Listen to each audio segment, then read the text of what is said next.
the big problems with retro gaming is the look who's come. Howdy, Thronkill. Glad you could make it. Hi, I'm here. Yeah. And welcome, folks, to tonight's topic focused on the pod racers. I'm usually copyright aware of things, but hopefully, as long as there's no music in the background, we should be okay.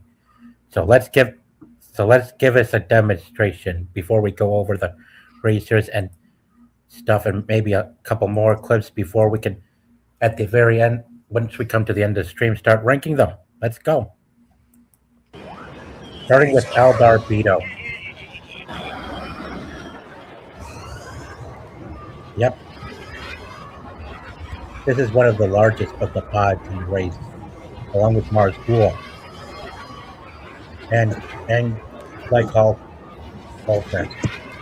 God, I had this game as a kid on the N64. It's fun. Yeah, I've had plenty of fun playing the Pod Racer game on the 64 as well. It looked challenging at first, and Well, it was challenging on the N64 if you think about it, when the ways that race games were back in the late 90s. Compared to Mario Kart, you really had to figure out like the acceleration and like getting past the other racers.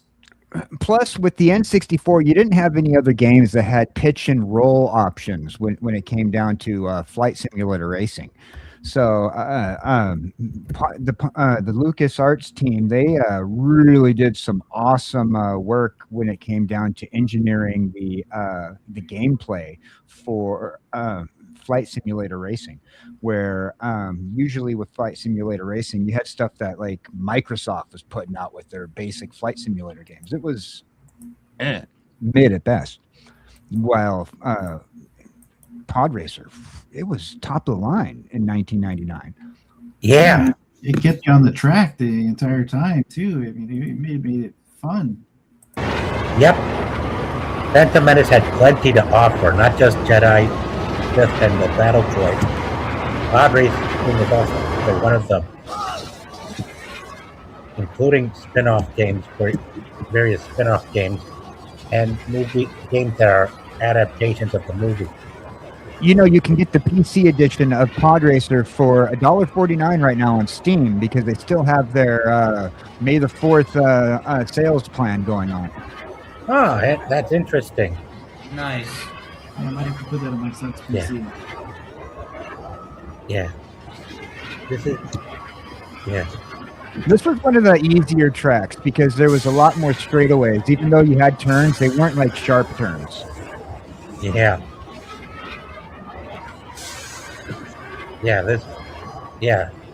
Some of these tracks are on some of the same planets as the other one. Not just Tatooine. There's also Naboo. I believe in October there's going to be a new Star Wars racing game that kind of takes inspiration from the Pod Racer games. It definitely does, and they've been using a lot of episode 1, like they've been showing episode 1 characters like Quadraneros in the promotion, which I thought he died. I thought he died in the movie. Actually, his engine got shot. Quadraneros actually flipping out and rolling away, and they never showed him actually dying. Yeah, he lost control of his engines. And then he ended up outside of Tatooine, outside of Mos Eisley in the desert, only to get startled by Sebulba and Gasgano and others speeding past him. Eldar Beto was one of the lucky ones, along with Gasgano and Anakin. He didn't get their pod destroyed or crashed.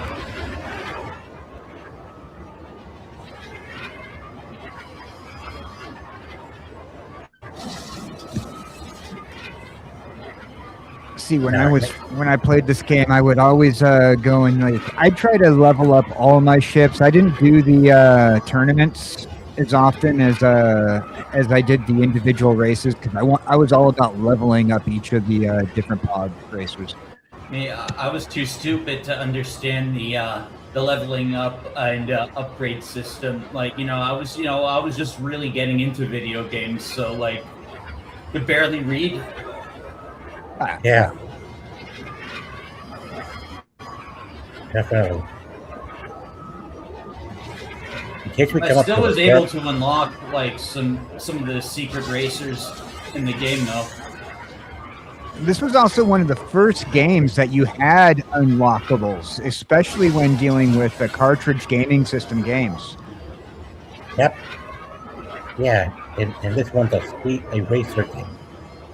Just like fighting games where you would unlock various characters. Yeah, F-Zero has a unlock system also, where like they have like a whole bracket of characters you can unlock with each time you play.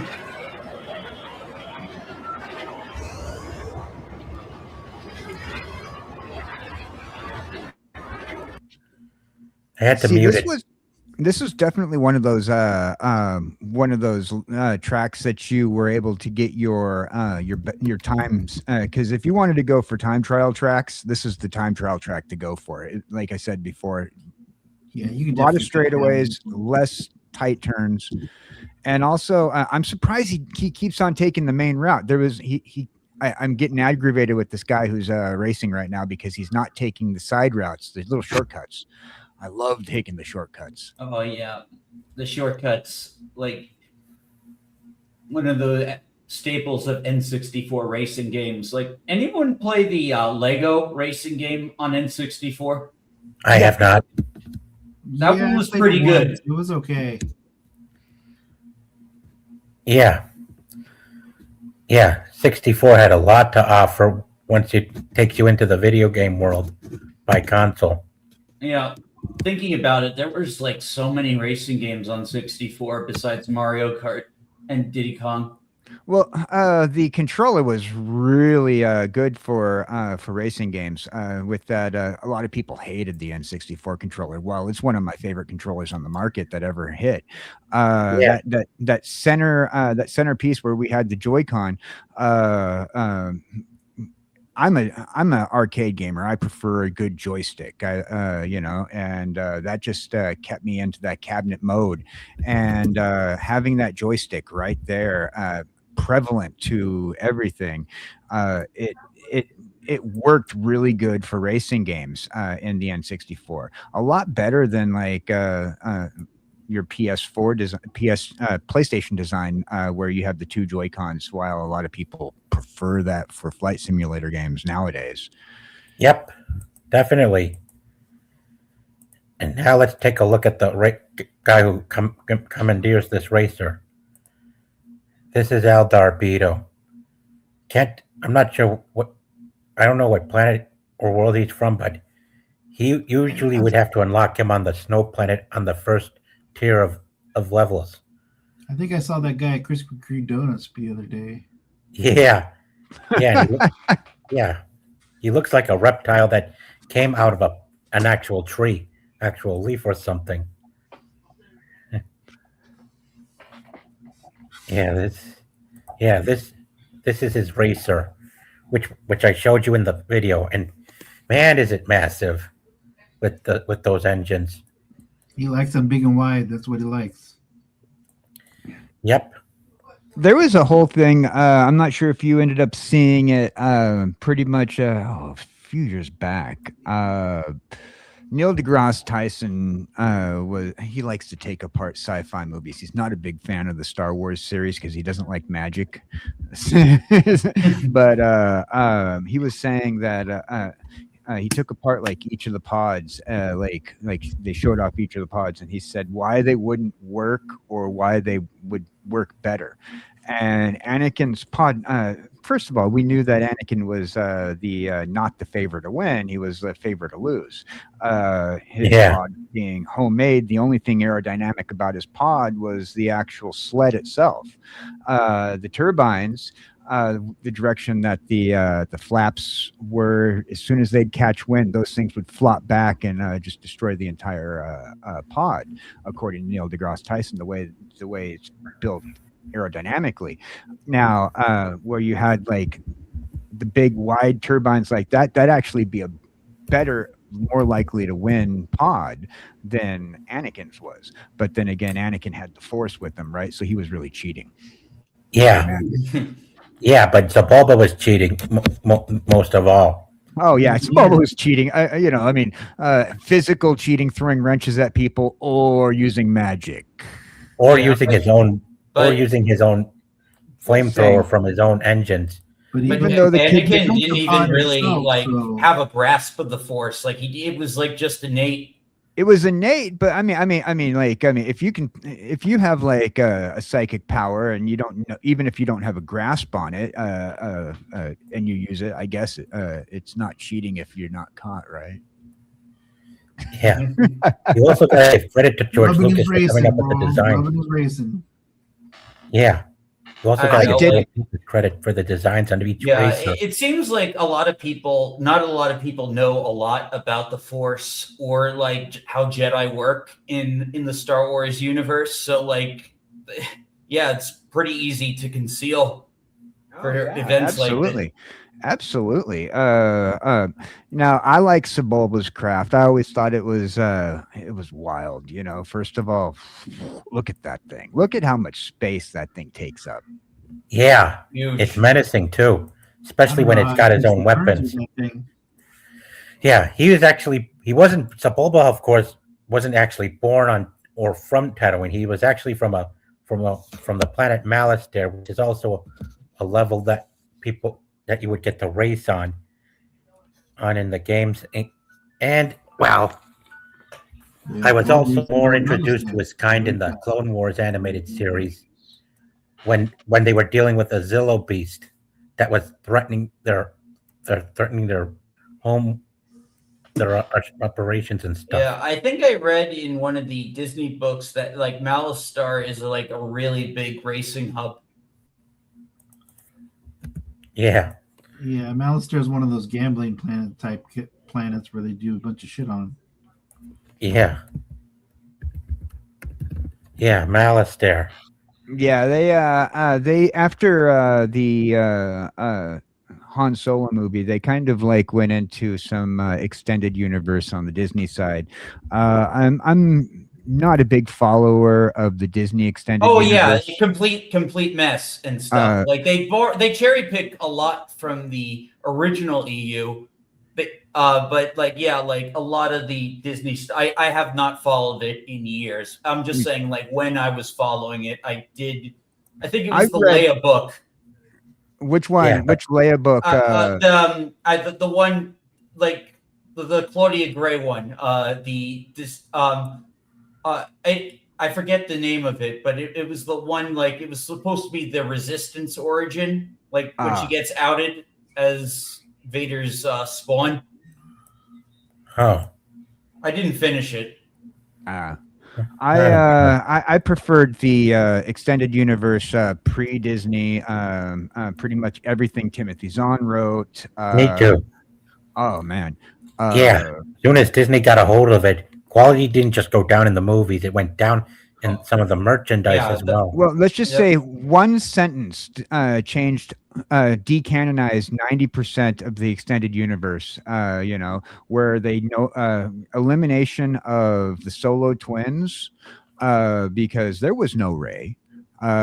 Originally, Ben Solo's sister was there, and they didn't need to eliminate Ben Solo's sister. They could have continued things going, and they could have had the same exact storyline without having to introduce Rey. Yeah, that's a good point. That would have been a lot better. Yeah, but The pod family racing so far is one of the few things the family Disney hasn't dy- completely tampered The with. family dynamic that was completely missing from that trilogy, which like really just destroyed the George Lucas synergy of it all. Right. And the problem was, and I mean, beyond Kathleen Kennedy, and because there was Disney had like an established storyline handed to them on a silver platter. Oh, yep. And out of pure hubris, they just completely discarded it. discarded everything. One sentence destroyed over 20 books. Over they said, we know better. 20 We know better books. than you. Yeah, we know better than you. We'll take care of your characters, George. Psych. Yeah, it's I sad. still can't believe she freaking lied to him, like in that video, like to his face. It's like their own movie, The Lion King, where the king gets killed and then the country gets handed over to Scar, the greatest king it ever was. And now we're in the awe in the great era of Scar's reign and how well he's been doing with entertaining the people, basically by forcing them to go to the theater by saying the only thing that he's got is the jangle keys in front of everybody and say, "You remember this? You remember that? Yeah, This is what I got." just like they're doing. Yeah, just like they're doing with. I know you want to be in here. You know you want to be in here watching this. Come on. Well, see, that's the thing, right? When you have an IP and now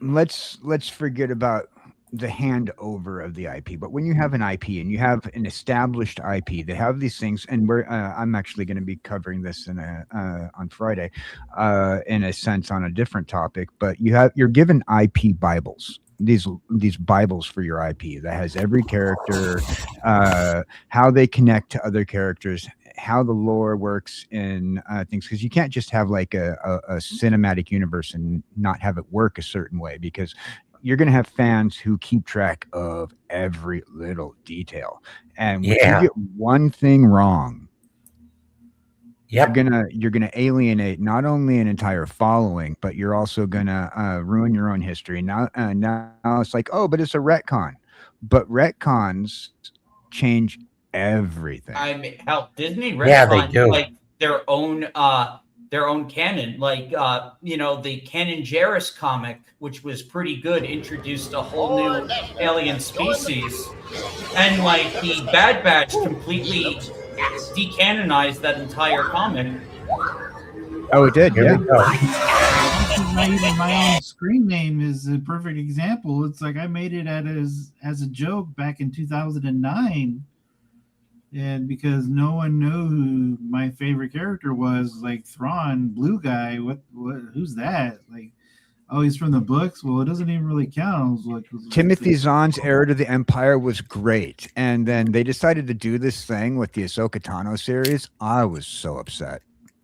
Yeah, retcons destroy a lot.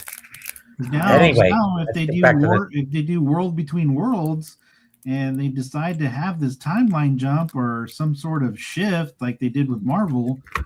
Like, yeah, that's the rumor I'm hearing, that they're actually considering it now. Like, this was the big is that version of Thrawn coming with it, or is he staying there and now he's fucked forever and I can't ever have a good version of Thrawn now because they're like, well, we already kind of used them and it'd be kind of a weird thing to bring him over into this new universe that we're creating, and so we're just gonna have to drop him, and so he becomes it's not looking good for he becomes Thrawn fodder if they for go 2 that seasons of fucking bad television. So I love this pod right here because one of the things about Sebulba's pod is that you actually hit that turbo a lot faster than any of the other pods. Also, once you get like near up to it, you can almost spam that nitrous, that turbo, just a little bit more before your engines blow. Unlike Anakin's, if you spam that turbo, your engines are going to blow like nobody's business. I fully believe you were supposed to use Sebulba the whole way through.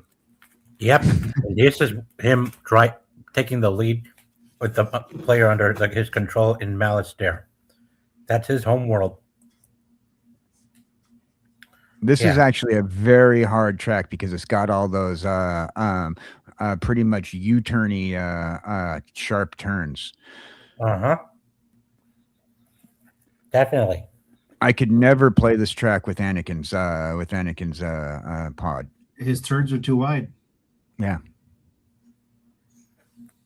Yeah. But once you get into the tournament mode, you're kind of stuck for 4 races, for 4 worlds worth of 6 races. Yeah. Exactly. So you gotta choose wisely when you're building your pod. And upgrading it too while making Yeah. good direction turns. Definitely. Yeah. Yeah. So many memories. That's just this like nostalgia. Yeah, bring back. I'm just watching this. I'm just thinking back to N64. Like, Well, Yeah, God, me it was too. like you get up, you brush your teeth, or if you wanted to brush your teeth, and you throw something in your mouth. You either start up Pod Racer or you start up Zelda 64, and you play Ocarina of Time. And it's like, okay, well, which one am I playing right now? Well, I think I'll go for some Pod Racer because I want to have some thrills and stuff like that. And then if I really want to veg my day away, it'd be Ocarina of Time the rest of the time. yeah, you guys. Yeah, see I can't the, even tell which game was the number 1 seller for Nintendo 64. This Nintendo- Ocarina of Time or Super Mario 64. Oh, hey, did any of you guys see the Star Fox footage from Nintendo today? Uh-huh. Oh man, it looks so good, so faithful. A lot of people will be happy with that. I've never been a Star Fox fan. Being a classic arcade guy, like the original Star Fox over on the Super Nintendo, like hit like that arcade feel like way late. Like if it would have been released a few years earlier and released in arcade, Star Fox would have been like one of my favorites. But I'm just not a big fan of that kind of CG artwork. It was especially when it was released, they could have done a lot better than the N64 version. They tried to pay homage to that, but adding a little bit better graphics. And I was poisoned already by the time the original came out. So Yeah, that was true. Yeah, and then I got into Wing Commander, and then I was like, okay, well, and then Wing Commander, good then game. there was Descent. Oh man, I was And trying to get Dragon into Knight. Wing Commander on with the GOG release. It's it's hard because it's like such an old game, but like I appreciate that it's got this like vast like lore. Yeah. Oh, totally. And then you have Descent, and Descent was a great game too. And then Myst came out, and there you're having to kind of split your time between a lot of these things, and it's like sometimes I guess for me it just kind of came PC just kind of, and Mac took over more of my time than 64 did at the time, but I still had Pod Racer, and that was still one of my favorite games at the time because it was just something I could always fall back to. And then like McDonald's was running those 29-cent cheeseburger days where you can get a 29-cent hamburger. You can get like 10 of them in one shot. And so you just go grab some 29-cent cheeseburgers and hamburgers, and you go home and fucking. This is a ship that I always had problems with. Couldn't race it. Yeah, Arc Bumpy Rose. Can't He's use the- it. Yeah, he's the last pod racer to unlock in the second tier of Racer 64. I always called that one Big Nose. Yeah, he was from the movie, and there was a deleted scene of him making a pit stop.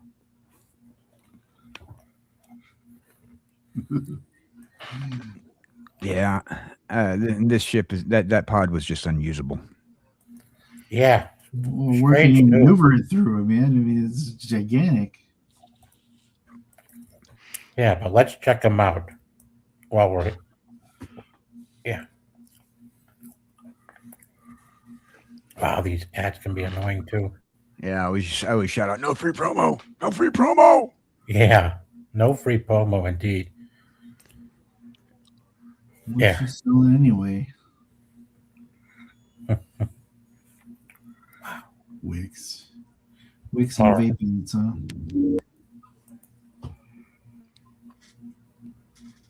Look at the stats too. It's an unlockable, and the stats are like crud.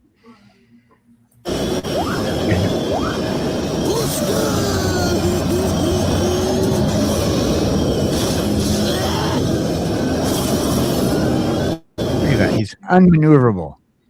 Unmaneuverable because the speed is the takeoff and the reaction is so fast. Yeah. And you Yeah. can't So corner. what track is this? It looks like is it supposed to be like Cloud City? Or it could be Naboo. I think it could be Naboo as well. It's like getting in a Ferrari for the first time and trying to drive a track, and it's like you're not gonna. If the Ferrari had like Yeah, John Naboo. Deere engines, Yeah, I think this is Anakin's level on Naboo.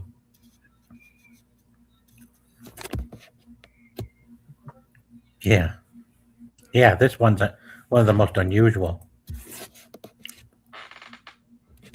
Grabvine Gateway. Yeah, this has to be Naboo. I had to mute this so that the algorithm doesn't give me any strikes for copyright. I'm quite sensitive to this thing, but at least we get to watch how the person commandeering this game is using this guy.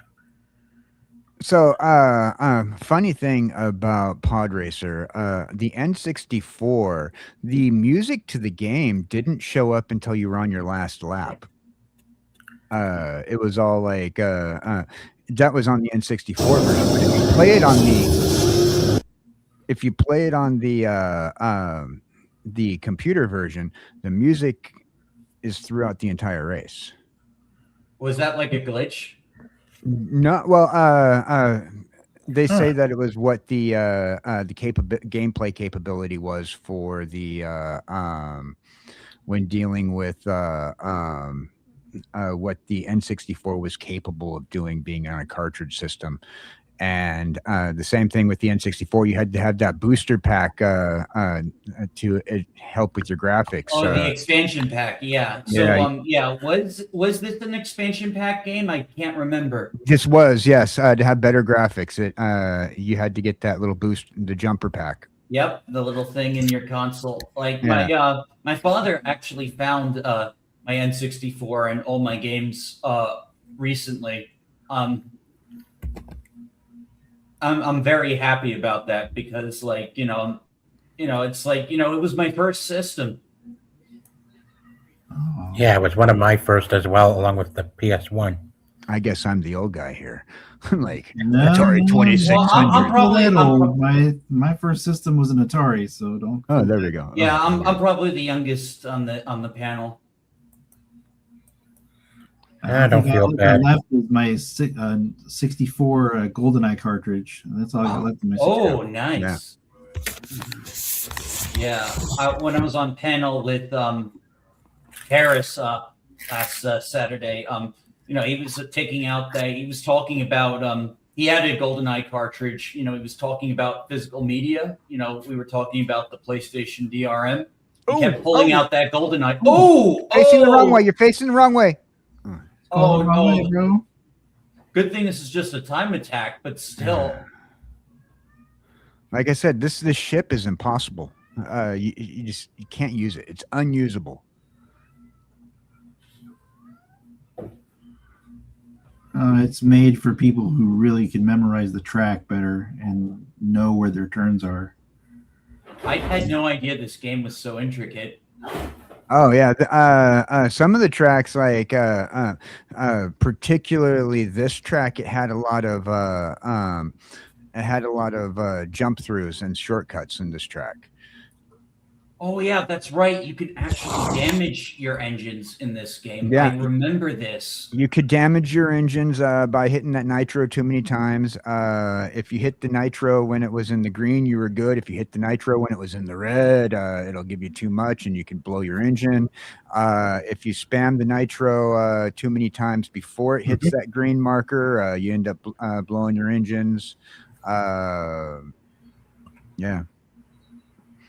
And also, like, you could do repairs. This is like, unlike other flight simulator games, where especially racing simulators, you were able to do in-flight repairs, but it would slow you down on the track. Yeah, so like bog you down like 60%. Yeah, you can see right there. He just did a repair where So you'll see his like in the bottom corner, you'll see his like engines like where starting to yellow in certain areas. When it hits Wow. the red, you want to do a repair, and then when you do a repair, hopefully before it hits red, you're going to slow down drastically. Yeah, I'm wondering if like I even knew this back when I played it. I think I did win some races, but I remember this being way harder than Mario Kart, and and I do remember. I think like there were like times where I'd like be like super super slow because I guess I was messing up. I was abusing the turbo. Right. A lot of people did. We loved hitting that turbo. So with Mhm. this game, it was one of the very few flight simulator games that had and he did it again. Like I said, this hard to race this one. It's one of the very few that had the game mechanics that included a pitch and roll on a virtually almost land-based racer.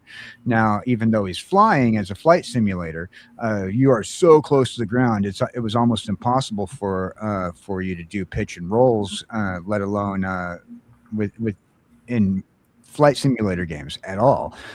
So when you did have a pitch and roll, it wasn't to the degree that they're given. Like, look at that pitch and roll right there, just to be able to do a turn practically going sideways.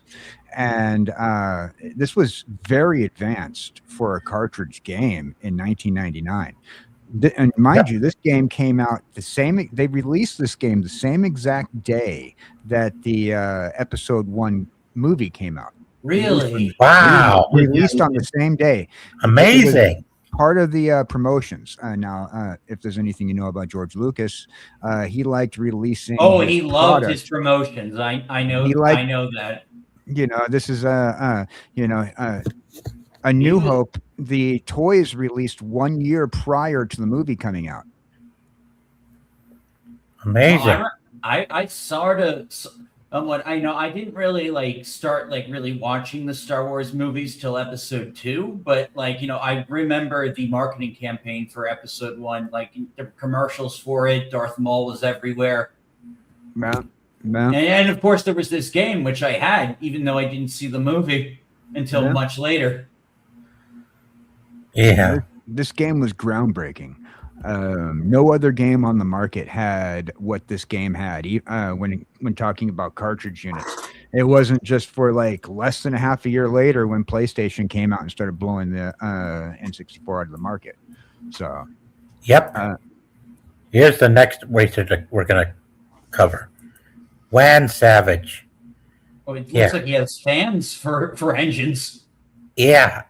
And the plating surrounding the engines kind of makes it look like he was coming out of arts and crafts. yeah, the designers for the Pod Racer pods pretty much not. Lucas has his designers, his model makers. They always cannibalized model kits, and like Anakin and a few others, these are taking model kits from actual airplane models that so they just took the turbines off of these old airplane models and Yeah. recreated. Oh, things. interesting. Yeah, I have the 2011 Blu-ray, and I've seen like some of the people that made like the models and the like designs on the prequels. It was probably that same guy that designed these pods. Right. A lot of the model making team came back 20 years later after doing the original trilogy to help make the models for these.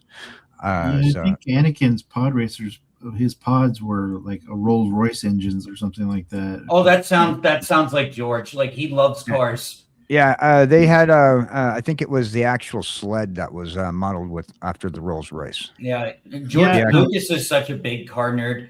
Yeah, there's a story where the guy who made James Mangold, who made Ford versus Ferrari with Brad Pitt and whatever, he was at the track and he was listening to stories about people who used to go to the track down in the LA area is one of the tracks they use in the film is in the movie, and so he started hearing a story about it. There's this kid who used to hang around in the pits, and nobody really knew who he was. They just knew he was a rich kid, and then he got a chance to, and he was just there because of his status.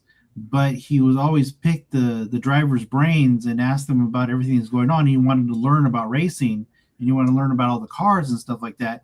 And that kid ended up being George Lucas. Yeah. Okay, so I just Googled it. Yeah, it's the sled portion that was has influences from a Rolls Royce.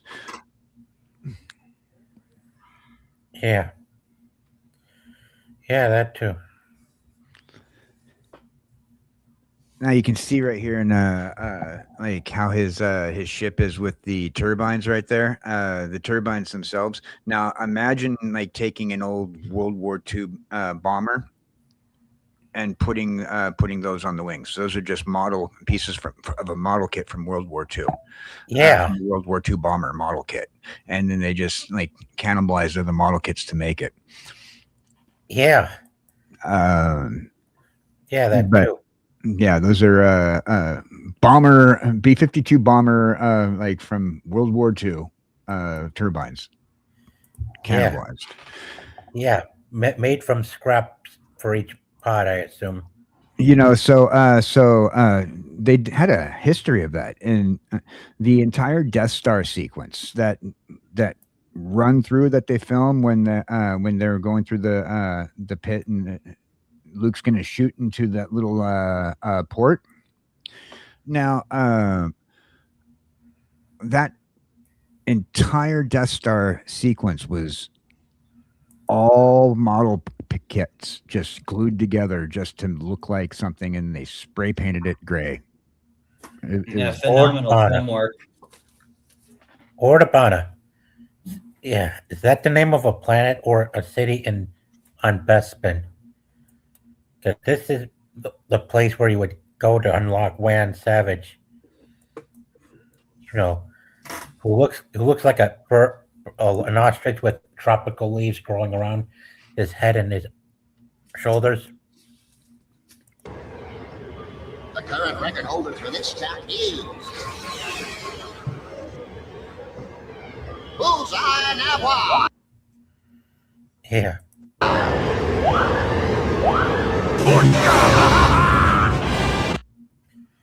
Looks like a ship from Independence Day. Yep. So this ship, I like to use this. I like to use this one. It was easy to use. It cornered nicely. Yeah, much like Anakin's Cascanos. Yeah, it does incredibly well on straightaways. Yeah, better than Arc Bumpy Rince, who he just sped past just now. Way better track. Yeah.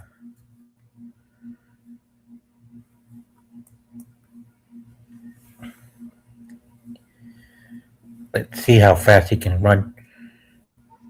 Hey, Emily. He should have hit that turbo on that. Oh, hi, Emily.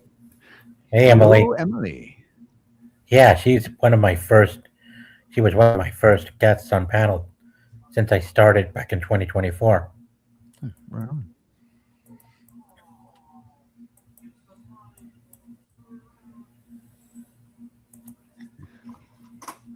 Man, I always did like racing this one. So like I'm surprised this guy's just taking it mildly. I mean, he's just taking the track, you know. I would have spammed that turbo a few times on those straightaways personally, you know. Same here. He's not too concerned about getting the track best. I'm like, okay, if we're doing a time trial, I'm going for best of 12 laps. You know what I mean?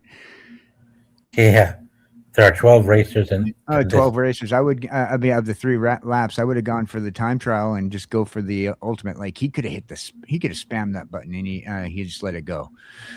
Yeah, right before that jump.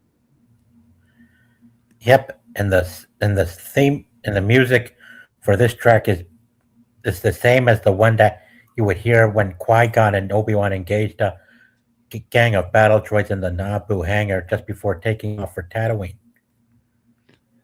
They did like to reuse the music on things like on games like these, you know. It George Lucas, why not? You know, you have the catalog. You know, just find a good spot where it feels right. You know, you put it in an area where it feels right. Exactly.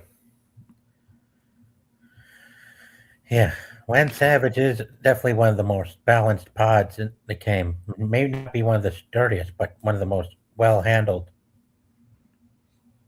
Well, if you can hit that race just right, you know, if you can hit it just right, you can run that thing without having to worry about crashing the walls. That thing turns really nicely, hits straightaways like nobody's business. Yep, definitely. He's not very good on the really windy tracks, though. Yeah, that makes sense. There are some tracks that have big disadvantages for each racers, nonetheless. But especially the big ones when racing in tight spots like Naboo or even Tatooine. The Bonta Classics one. Yeah.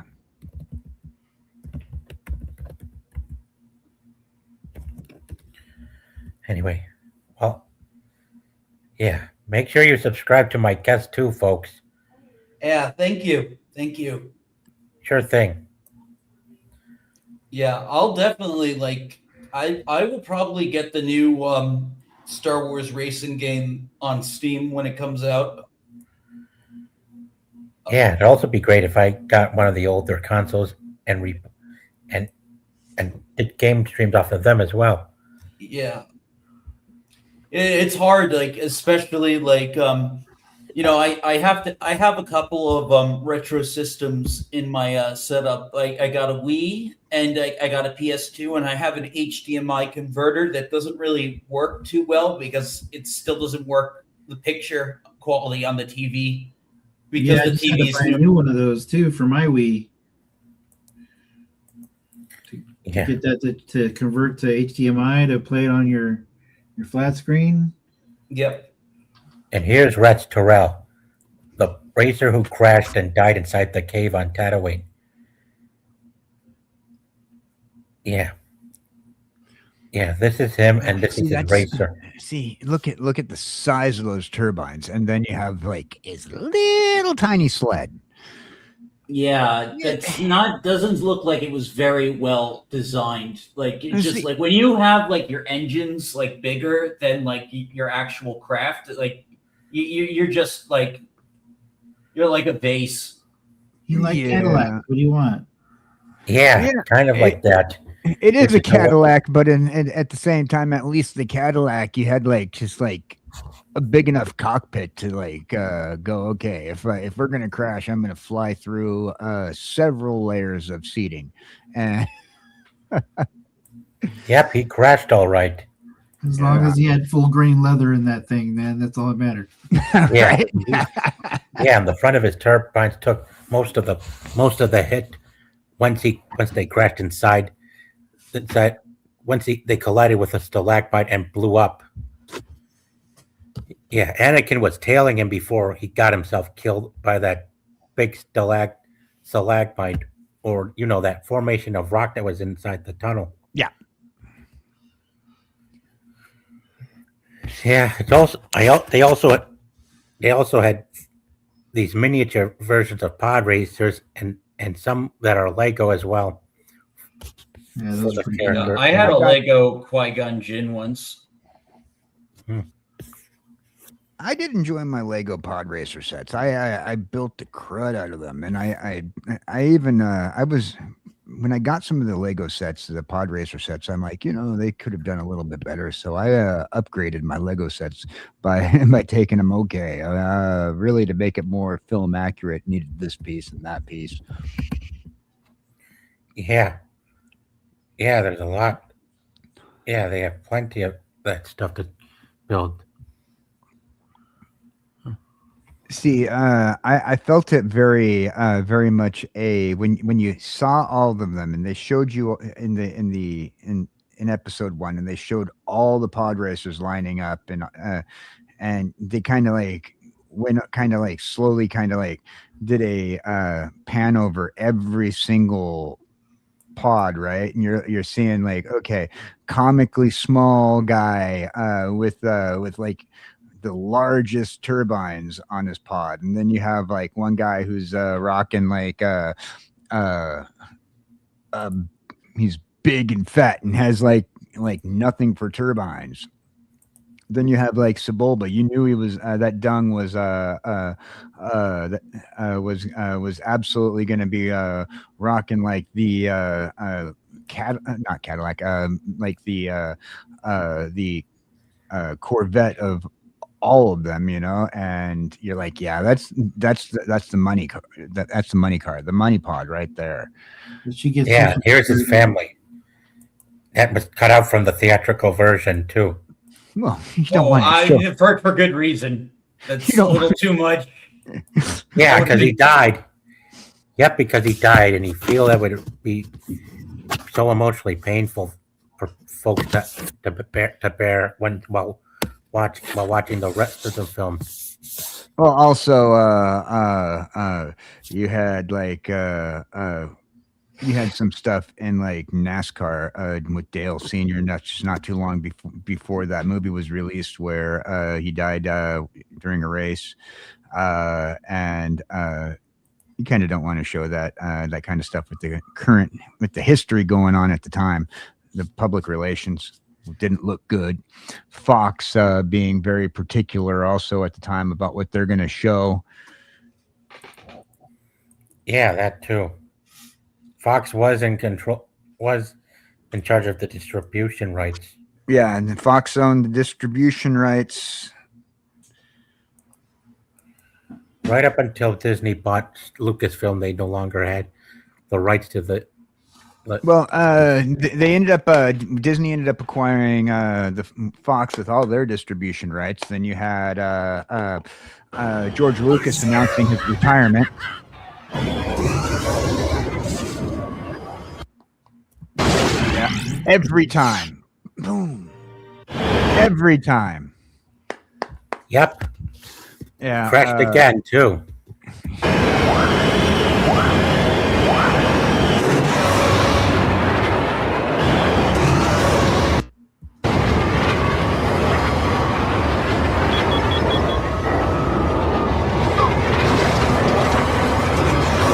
His is fast and quite dangerous too.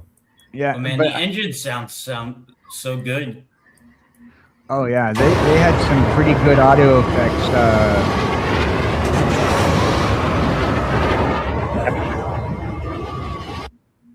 They sure did. I do believe that this was one of the very few games that on the N64 that had THX audio approved. Yeah, I think it was one of the first ones.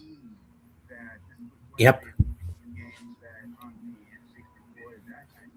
Man, this guy's moving fast than compared to previous racers we've covered. This was a fast one. Hit the straightaways real quick. It did not do very good on sharp turns. At least not for me. Yeah, I could tell too. It's another good reason to why he ended up killing himself by getting engulfed in flame when he crashed those two engines into the rock. Although once again, this racer, I'm not sure if it's the same person racing. He's not hitting those jumps. This little pod right here. When you hit those jumps and hit those jumps with that power boost, whoo, this thing it takes you far. You get a huge lead when you hit those jumps. Wow. But you can already tell he's got himself a lead as it is. He's pretty good racer as it is. Just playing this game, he's got a lot of the guy doing the recordings played this enough to know how to race these tracks. Yeah, I mean, look at him go, zooming through like Sonic the Hedgehog. Speed running it. So this is one thing I also liked about this particular pod is that you can actually spend a lot of time in that tilt position, practically sideways tilt if you wanted to, like practically through the entire thing, like whoosh, right there. You can just stay Wow, right he's there. catching up to one of the 12th place. Yeah, I can remember too. A couple times when I started getting so far ahead of the rest of the crew. Whoa, Oh, Damn. yeah. Whoever we're watching right now, they're not doing good with this racer. They're going too fast for themselves. It's funny, like, because a lot of these like YouTube videos, when they upload like gameplay, they try and like upload like perfect runs and stuff, and yet that this guy's like showing like runs where he's like, I guess he's trying to show like, you know, how difficult the like pod is. yep. Yeah. I'm trying to figure where that alarm's coming from. Oh, okay, good. I took off my headphones to see if it was coming from me, but it's not. Yeah. I recently disconnected my alarm because it was annoying.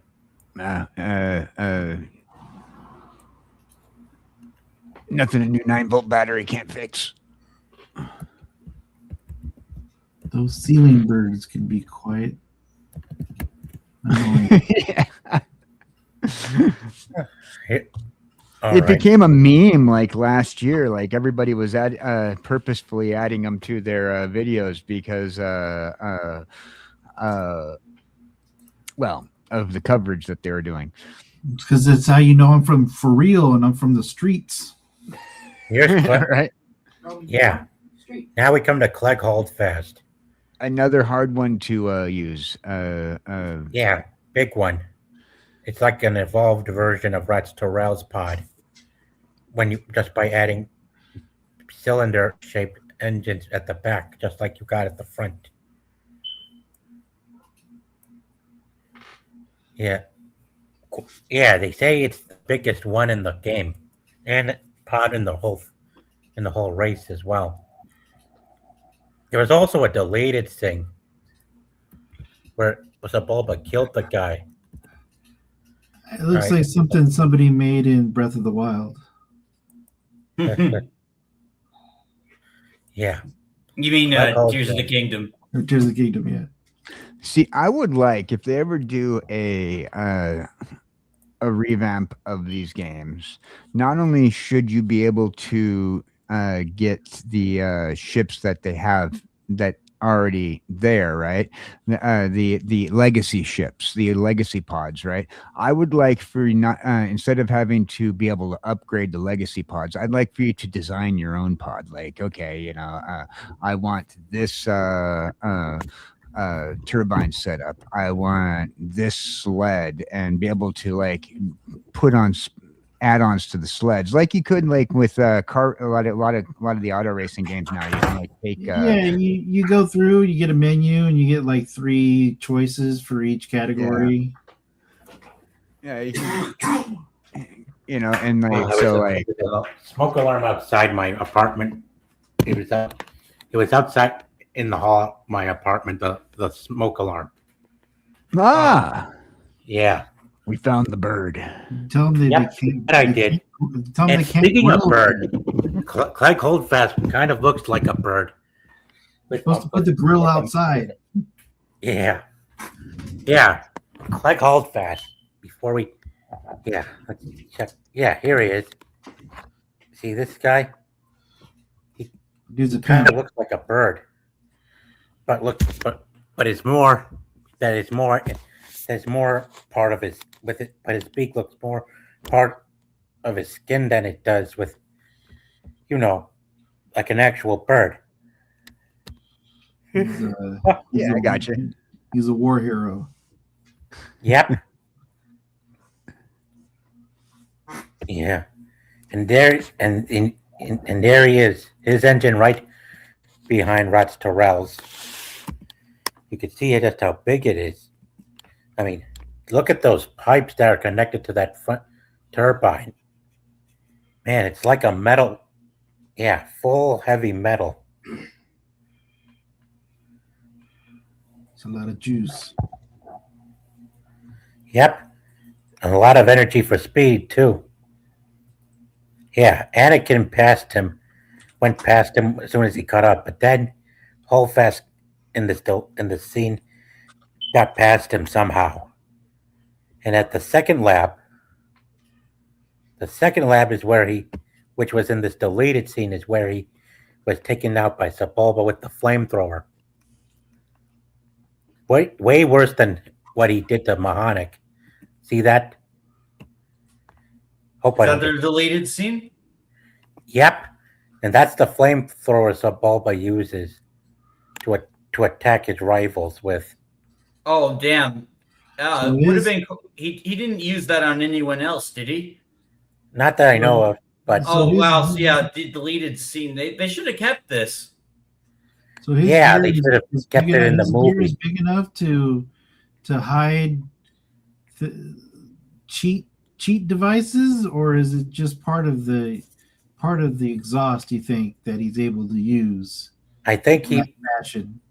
no idea. Either it is part of his exhaust, or he somehow retrofitted it with an actual flamethrower, and just So, just turned it in into the- an exhaust port. in the episode or- 1 book, he had his pod illegally modified, but because Tatooine is a planet of criminals, Yeah. virtually Questionable run rule. by the Fets, and every single mafia from the Trade Federation down to Jabba the bounty Hutt's crew. the Huts, yeah, the Huts, and the Trade Federation and bounty hunters and a wretched hive of scum and villainy.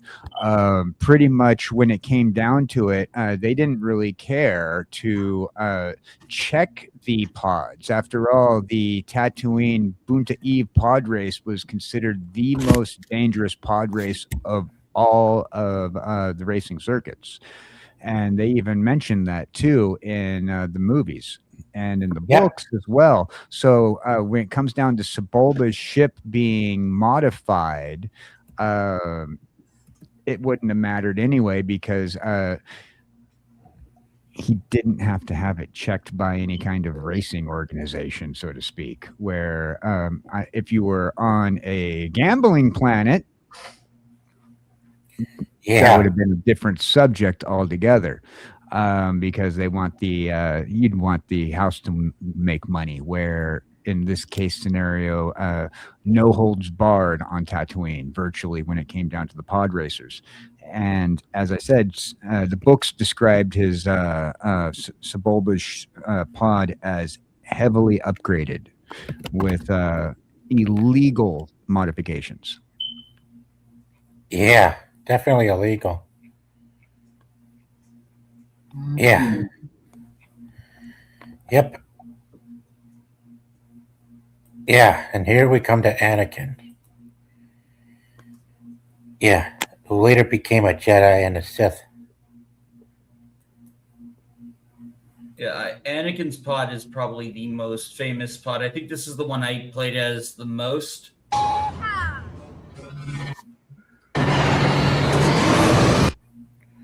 Yeah, look at him go. Yeah, it's small and it looks weak, but it is capable of adapting with the rest of the racers. And this is on one of those bonus levels at the very bottom tier.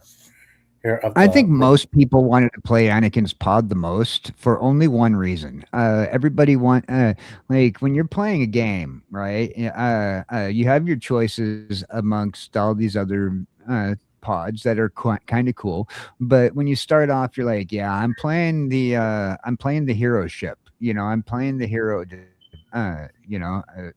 After all, the story's about the hero, right? So Yep. most people are going to go after the obvious. Uh-huh. Like he's got the last name Skywalker. Like, of course you're gonna like. Yeah, and his engines are burning up. I mean, yeah. Now they're cooled down. Well, for an N64 game, I guess you can see why they needed that expansion pack for like just the particle effects coming out of the engine. Yeah. Yep. Overheating engines. Yeah. If you even keep speeding for so long, you could, even on the straightest of any, even on the most open track, you could still cause your thing to overload and blow up.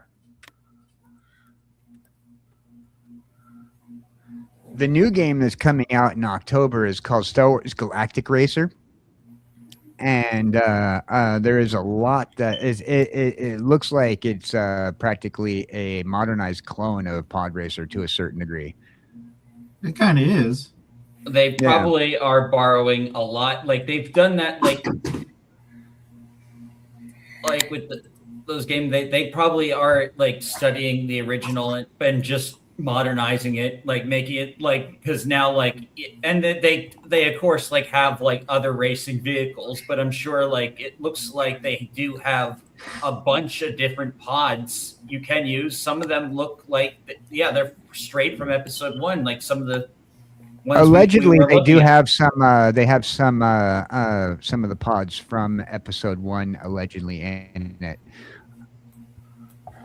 I think it's more based on the concept that they had for Solo when he was driving racing his speeder around away, trying to get away. In that one scene. I have not seen the movie. That's the only Star Wars movie I have not seen. Yeah, Solo. if you do want to decide to watch it, then that's kind of what a lot of, I think, the new Racer game is based on.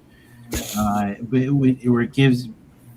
they're taking the good aspects of this game of Pod Racer, they're adding their own mechanics and their own things, and they're wrapping it in I guess I could call it a smuggler's bow, is what they're trying to do. Yep. Well, I mean, all I have to say is about time. Yep. I mean, it's like because I mean, what's it going to do? It's going to fall off like Jedi Starfighter or regular Starfighter or any of the other games that have been produced for this IP. Let's see, is EA doing this one? Is EA doing the publisher Secret Mode and Fuse Games? Fuse Games, this is the only game they listed on Scene, and Secret Mode looks like they're an indie dev that makes they made that horror game Still Wakes the Deep. Ethereal Threads. They must be a publisher more so. Yeah. Now we're gonna check out Gasgano. He so far seems to be the third most popular racer of pod racers. Before we check that, we should check him out on Bing. Oh, and there was a small display. They even have, I mean, he had plenty of his own merchandise, and I believe he may have come from the planet Camino, if I'm not mistaken, based on his physical appearance and his height. Doing that long. You think he's Kevin Owen? I think he is, based on that long neck he's got. I don't know, like they were. I don't Like, remember. Kevin Owens are very like methodical race. You know, they're not particularly like the. Oh, like, yeah. A lot of them, like the people in the cloning facility, are like a good example of like just representatives of just how most Kaminoans are like. They're just very like logic and like science based. They're like the Vulcans. You got a Yeah. point. I mean, I guess he's Nakamoan because he's got multiple arms. I mean, Yeah, Kaminoans have two. Yep, that too. Well, I mean, technically, if you really want to like dive deep and say he's Kaminoan, then you can say he's been genetically altered to have four Yeah. arms because Yeah. that's what they do there. So So you never know. apparently in the EU, the original EU, there was a Kaminoan Jedi, Oh, what? a Kaminoan Jedi. Oh, yeah. Yeah. Yeah, Jedi are welcome to having anyone from any Well, planet so join long the as they ring. have the Force. That too. That is a lightsaber fight I would like to see. Is a Kaminoan Jedi Yeah. battling it out with a Yeah, lightsaber. like oh man, like protecting the neck. So terrible. Yeah, and I don't know. Maybe they can pull Here's their his head back in flag. like a turtle. there's also his flag right here. And showing us the length and for the 2.72 meters for the cockpit and 6.71 meters for the engines. Oh, I got one. How about a Kaminoan Sith? That could be Darth Plagueis too. Well, if you think Darth about it, right? Plagueis So, was Moon. The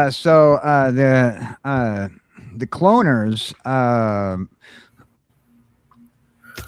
pretty much there was in beta canon a Jedi. There could have been a Sith, and the way they put it in just about every iteration of Star Wars, the Force is everything and all around us. So, and then in order to make people understand the science, and because Lucas said the only reason why he introduced the midichlorians was because people didn't understand the magic, and so he tried to simplify it by having the midichlorian thing in there, which was a bacteria in a sense that had the Force. Which I think it's a simple concept. I think a lot of people overreacted to the whole midichlorian thing. oh, they did. They wanted magic. They didn't want. It's like people in religion when you explain things that were impossible 2,000 years ago with how science says it's possible now. People get mad at you for bringing science into religion. It's the same thing with the Jedi. The Jedi is a form of religious aspect, and you're now taking my nerd religion and adding science to it. Kind of like telekinetic genes, kind of like the telekinetic version of X-Men, if I'm not mistaken. When it comes to midichlorians and stuff,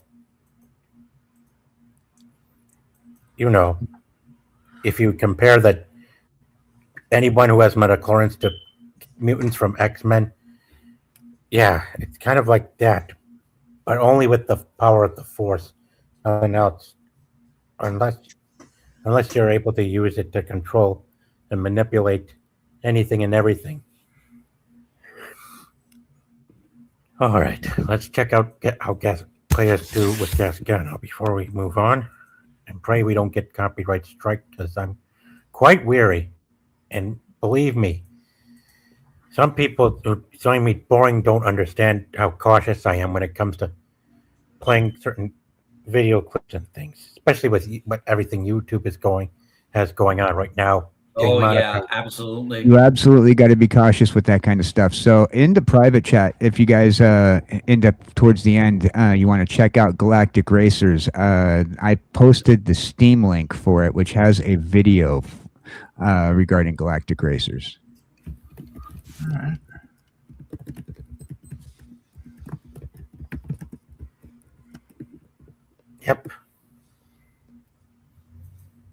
Yep, you heard him. Huh. You got them interacting with each other. Oh, hey, base game's only $60.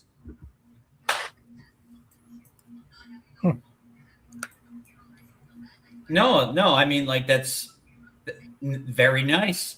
Oh, I see that. There it is. De Nouveau. You're watching the trailer? No, I'm on the Steam page. Oh. Okay. Huh. You think this is the updated version? Oh, be careful.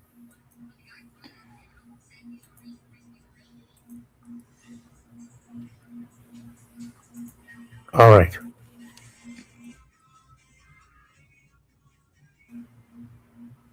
All right.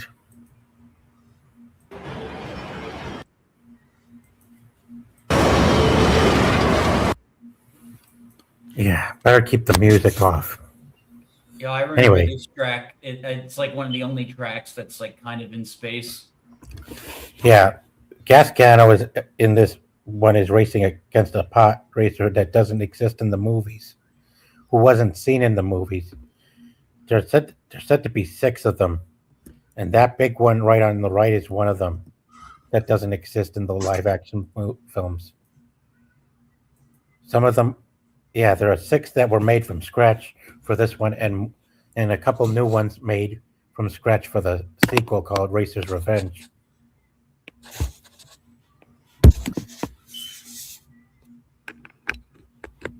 Yeah, look, yeah, just see how Gascano is also a good base, another good basic pod to use, just like Anakin, but bigger and it's steady too.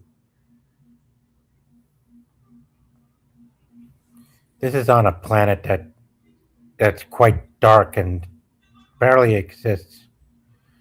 And I'm not sure if it even exists in the live action universe, but it It takes looks like they're place not on even on a planet; they're on a meteor. asteroid belt, inside of an asteroid belt. Oh man, look how narrow that door was. Yeah, and there are asteroid rocks in this level. You're literally falling for this part. Yeah, and that must have been the gravity generator inside that he had to pack at the speed through. Wow, this one is just if you think that the Banta Classics version of Tatooine is dangerous, yeah, this level along with others on this track is dangerous. Whoa! Oh, Yeah, he crashed through a rock.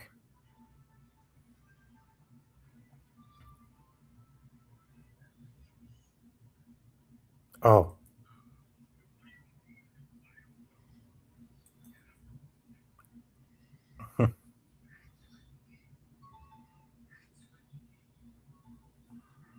Yeah. New lab record. Huh. Oh. Man. You gotta wonder what the maps look like for this track too. On on the right side of the screen.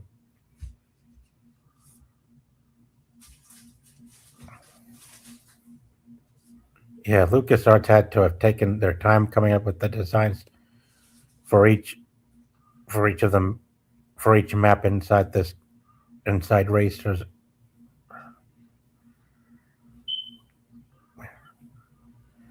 Man, and those turbines above, man, I don't recall seeing such bulky turbines.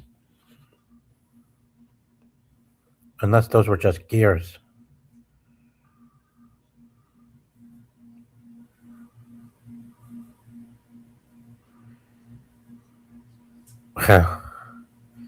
Yep, and down the gravity hole and back towards that generator, which resembles that of the Death Star, but is more rose-colored pink.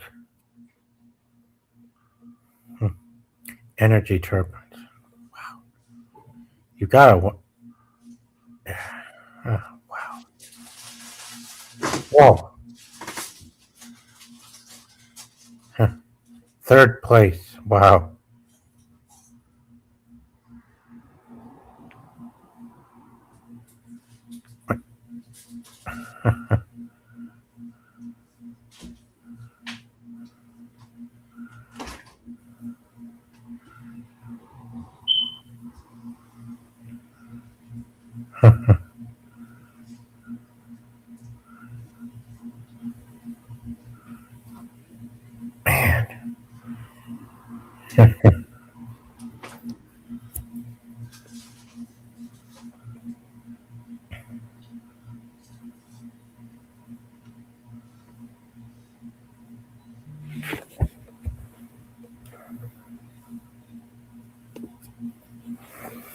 By the way, when did the Nintendo 64 console retire? 2001. Three. 3? No, I mean it's probably one. Well, one was when the GameCube came out. Like, I think one of the last games to come out before it was Majora's Mask. Yeah, good point.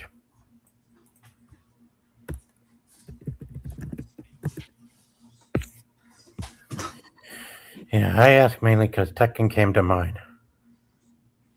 Did Tekken ever get a 64 port? Well, I think so. Well, for the first three, I believe. But then again, it's probably just for the place. They probably just designed it to operate only on the PlayStation.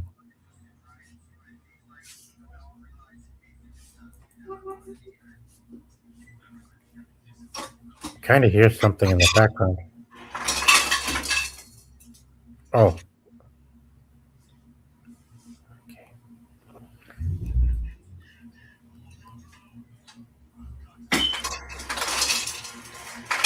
Everything okay back there, Thronkill? Oh yeah, there's my son's in the kitchen. Oh, that. Yeah. I am glad you came, Thronkill. I can't Thanks for recall having how me. long it. I'm gonna have to leave probably in about 15 minutes, so Okay, I gotta pick up my wife from work. So sure. Yeah, how many more racers are we going to cover? Let me think. So far, there's Mahonic, Neva Key, EB, Endicott, Mars Guel, and Team Topaz and Lees and Odie Mandrell. I believe those. Let's check out Team Toe. Yeah, let's check out Team Toe. And we just bring the image up. Yeah. Team Toe is also another popular racer in the Star Wars franchise. oh, Team Topatales, yeah. Yeah, I think I misspelled his name too. Let me try it again. Yep, here it is. Team Topad and Pagales. His racer. Yeah, this is his racer. It's a length of 5.33 meters for his cockpit and 10.67 meters for the engines. It's one of my Kind of favorites. It's one of my favorites. Yeah, it's one of the more steady engines of the game too.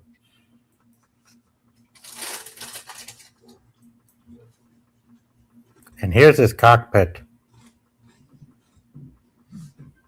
Yeah. This one got taken out by the Tusken Raiders in the movie. Yeah, with the shot from the rifle. Mm-hmm. Yep.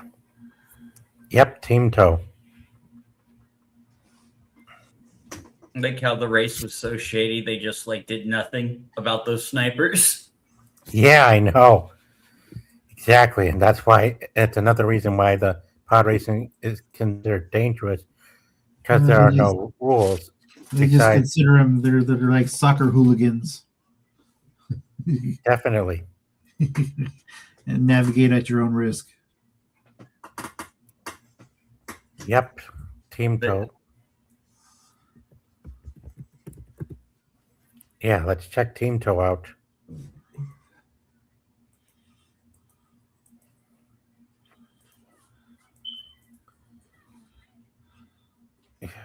Ah, yes.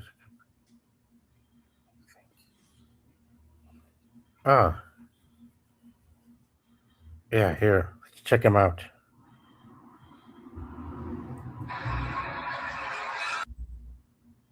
Yep, there he is. Well, May need to find a. Oh, let's try this one instead. Yeah. This is Racer's Revenge.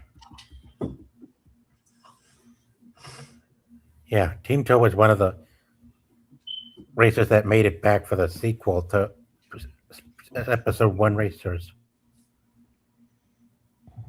This is Correct. also an easy easy pod to use too. Yep. Very universal pod to use when you're looking at how easy the pod is, and like when it comes down to racing, it turns nicely. It's got an average straightaway, and when you have like insane like 0G and jump sequences, it handles well. You bet.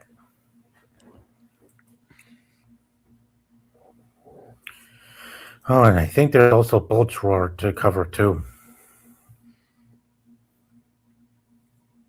Yeah, Team Toe also kind of looks like a dog with a human body.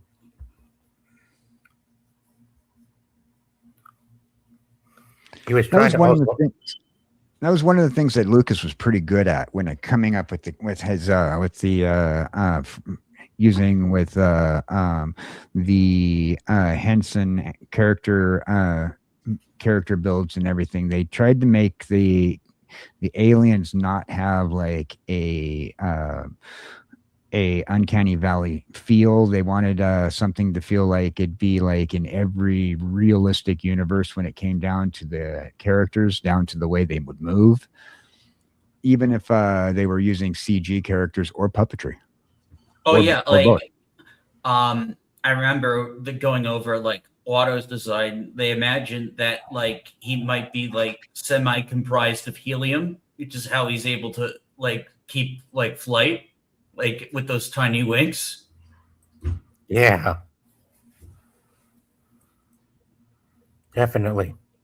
Yeah, like so, like that whole believability approach. Like I can see that them like because that's kind of like what they talked about when when they were talking about Watto's design. Mm-hmm. Definitely. Oh, Oh, he took that one. Just Yeah, in this game, once a pod racer goes down, they're done throughout the rest of the race. yeah, like F-Zero. Mm-hmm. Right on.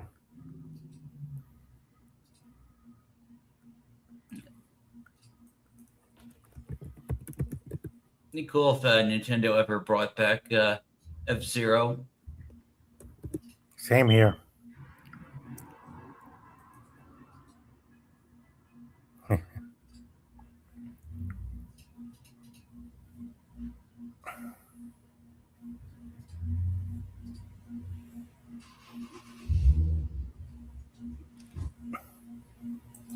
Yep. And now let's check out our next guy. The Sebulba's first victim within the Bonta Classics in the movie. Mahonic, the lime green pod racer. That looks like it has two engines. It has dual engines, but the small ones kind of do the thrusting, while the big ones are just to hold the cockpit and the rest of the engine and the entirety of the engine's intact. Yeah, Mahonic is also part of a race of aliens who also took part in the council and the Senate on Coruscant in Phantom Menace as well. They were debating over the threat of Naboo.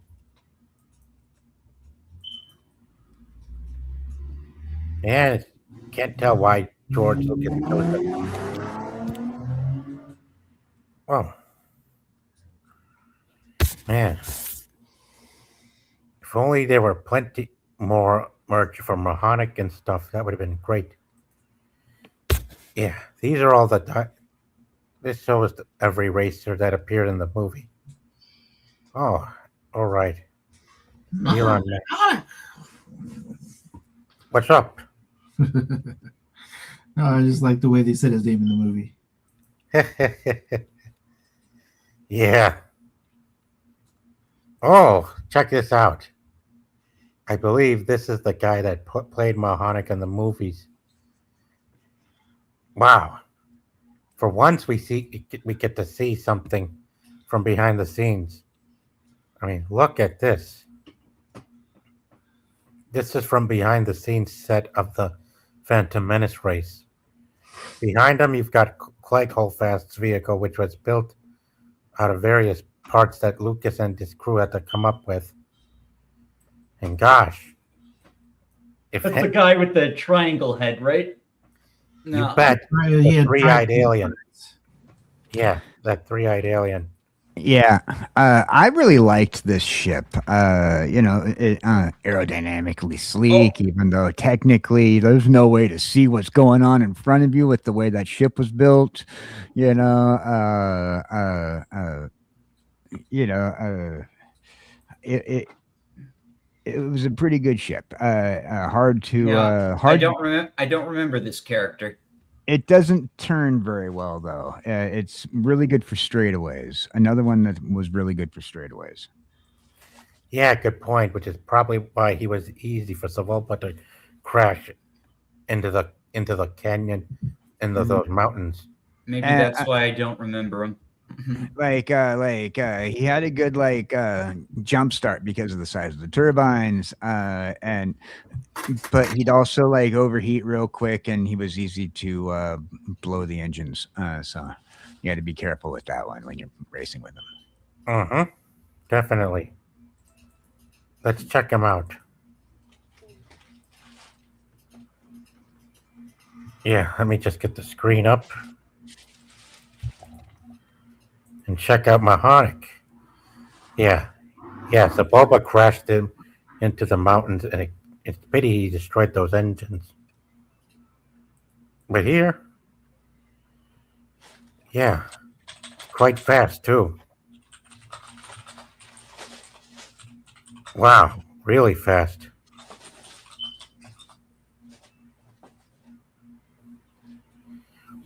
Look at that. Can't tell if it's the engines themselves or if it's been upgraded.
Yeah, quite a fast one.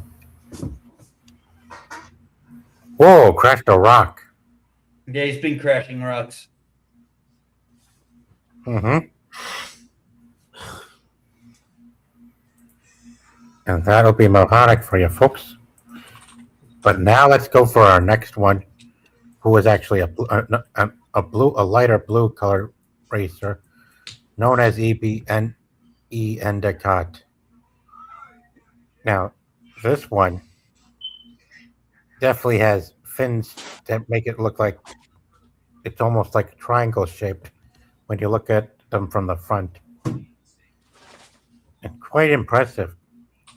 It's also one of the pod races to start with in the Nintendo 64 game. Nonetheless, this just features the pod racer without the pilot. But of course, if you get a good look at the pilot to this thing, guess what he looks like?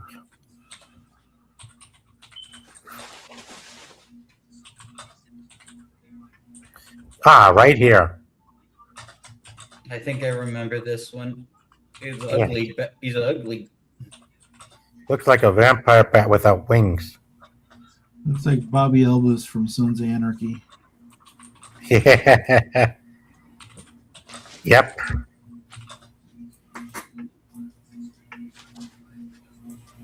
Definitely. It almost similar. Yeah. It's got big fins, just like Sebulbas, but look, they look razor sharp. Yeah. Take a look at the length. There's the flag with the waves on it. Length is 3.05 meters for the cockpit and 9.55 meters for the engines. Not bad. It's pretty cool looking. You could also mute your mic if you're busy typing stuff too, Thrawn. Oh, I'm not typing anything.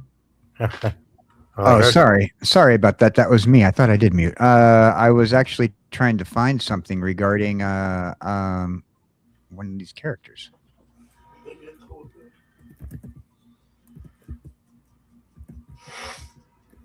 There was a particular aspect of one of these pods that I remembered, and I can't find it.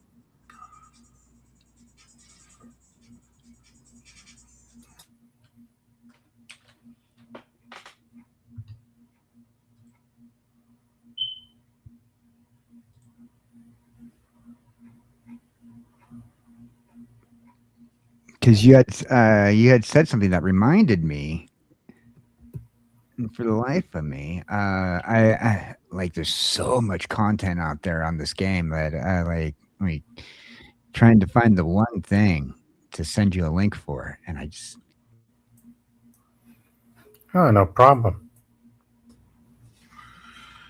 And All right, my keyboard is so freaking loud. I have one of those nice little mechanicals that just like.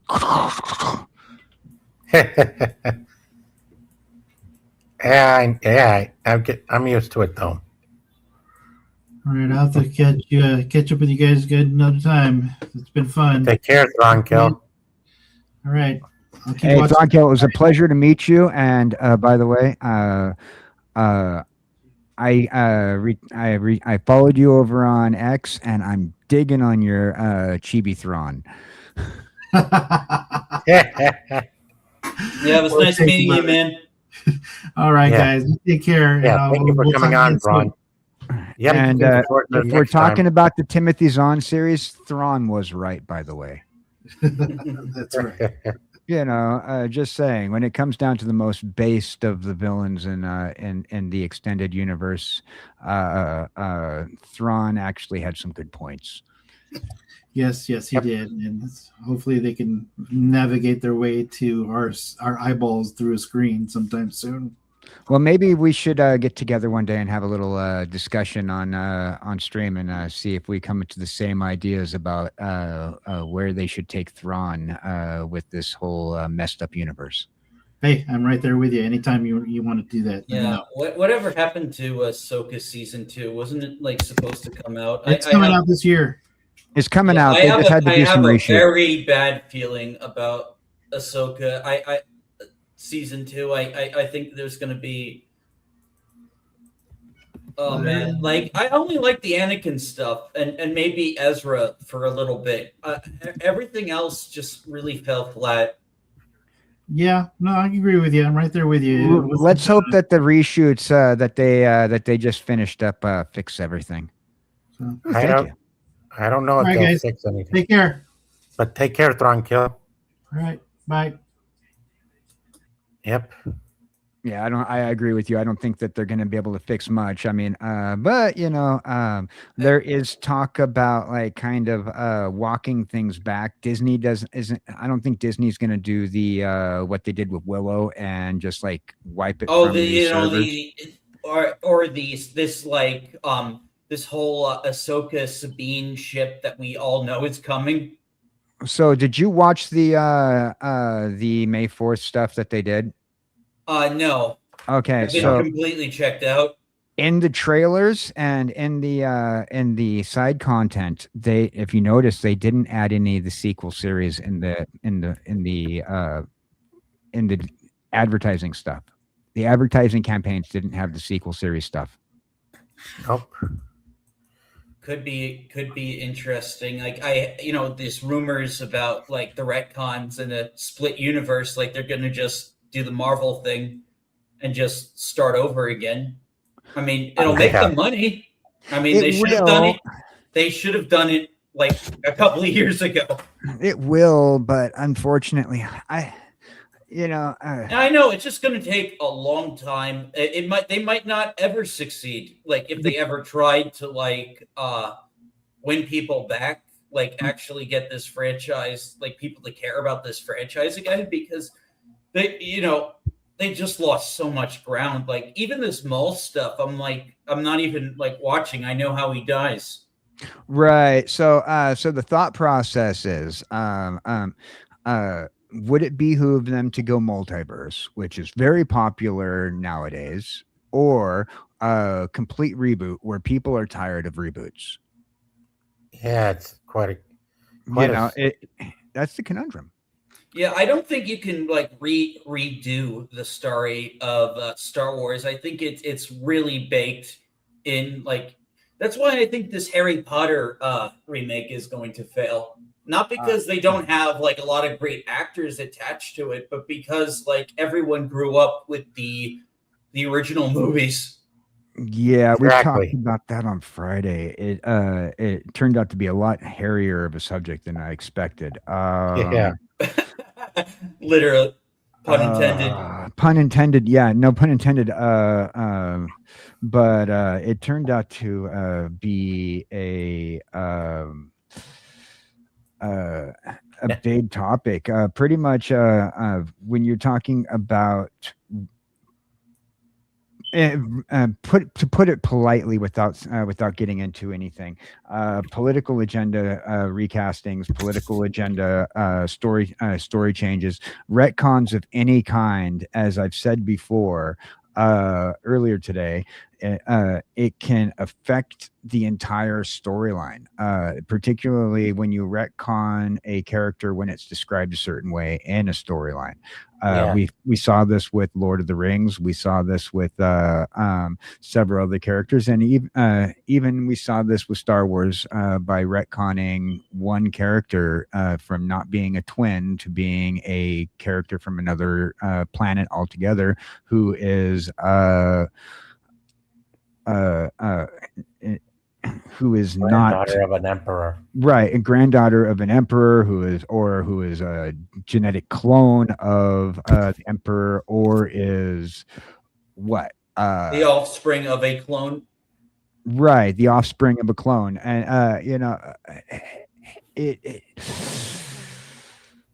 it's you change so much when you just change one thing. The entire an entire series of books decanonized, the entire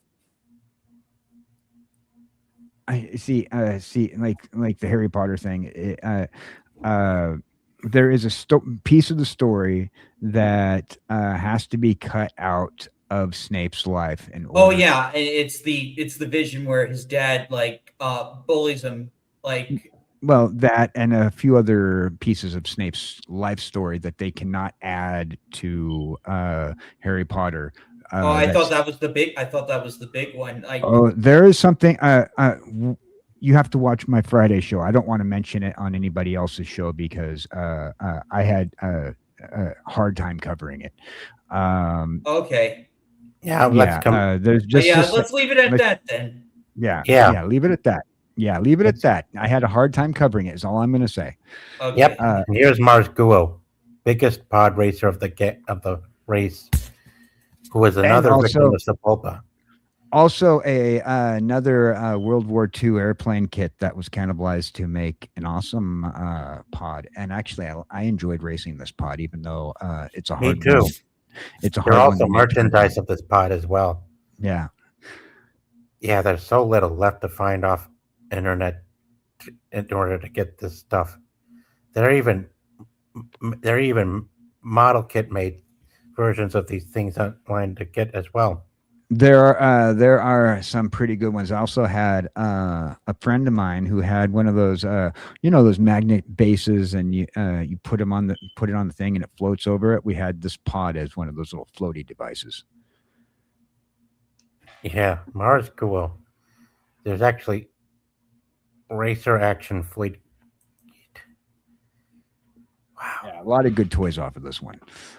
Yeah, off of Phantom Menace, Attack of the Clones, and Revenge of the Sith. Couldn't collect them all though, like I am doing today.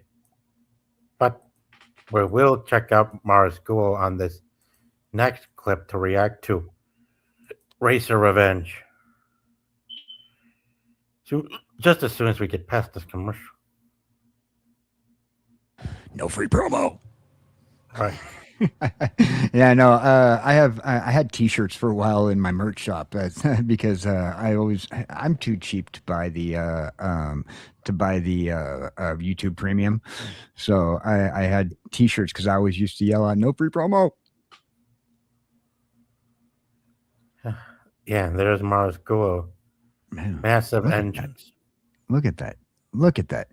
It's sleek from one end. Look at his sled. It's small. It's sleek. The engines are massive, but it's not like they're not the biggest, and they turn just nicely. His straightaways are incredible. He's fast. Look at that. Look, they hit the and this is the PC version of the game, by the way. You can Yeah, tell that because- makes sense. You can tell because of the change right there with the turbo, and right here with the on the other side where you have your engines and everything that need to get repairs. This is the PC version. Uh-huh. You can Yeah. also tell with the HUD where you see the map. It's also different in the PC version. A lot of people like this. I like the PC version actually. It's you also have a lot better on the graphics as well when it comes down to the gameplay. Yep. Yeah, and he has good steering too. Better than Arc Bumpy Rince's steering, because that one is way too wide and bulgy, but this one looks more balanced at Right. such a massive scale. Also on the PC version, you'll see that it has the arrows showing you which way the road's going, your track's going. Where on the N64 version, you never had those right there. Yeah. Here you're able to, in this game you're able to take out other racers while racing in the game, just like you see in the movie. Yeah, there's a little bit more access to taking out racers. Yeah, you could still take out the racers and run them into walls in the old version, but this has a little bit more option. They did think about it more when they went to the PC version of the game. Yeah. Yeah, and I can tell that. Yeah.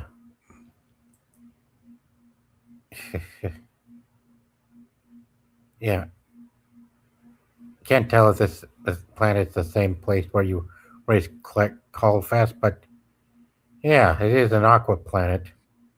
Yeah, so I hated hitting this planet because if you got into the water areas, you slowed down drastically. Yeah. But at least when you get deep into the tunnels, you won't get caught in the water. That's a cool shortcut. That is a cool Oh. shortcut. But a risky one. Yeah. Risky. Especially when you have limited amount of space to manage with. Well, it's just like you have to time it with the tide. Right. Also, with this version of the game, you can just see where you're going a lot better. Even compared to like when you're on a traditional CRT playing. Now, I Mhm. just hope that I've seen some people have like mock-up PC versions of the N64 controller. Um, I just hope that like this would work with like something like that because I'd like to go back and play this version of the game with the old N64 controller. Mhm. Yep.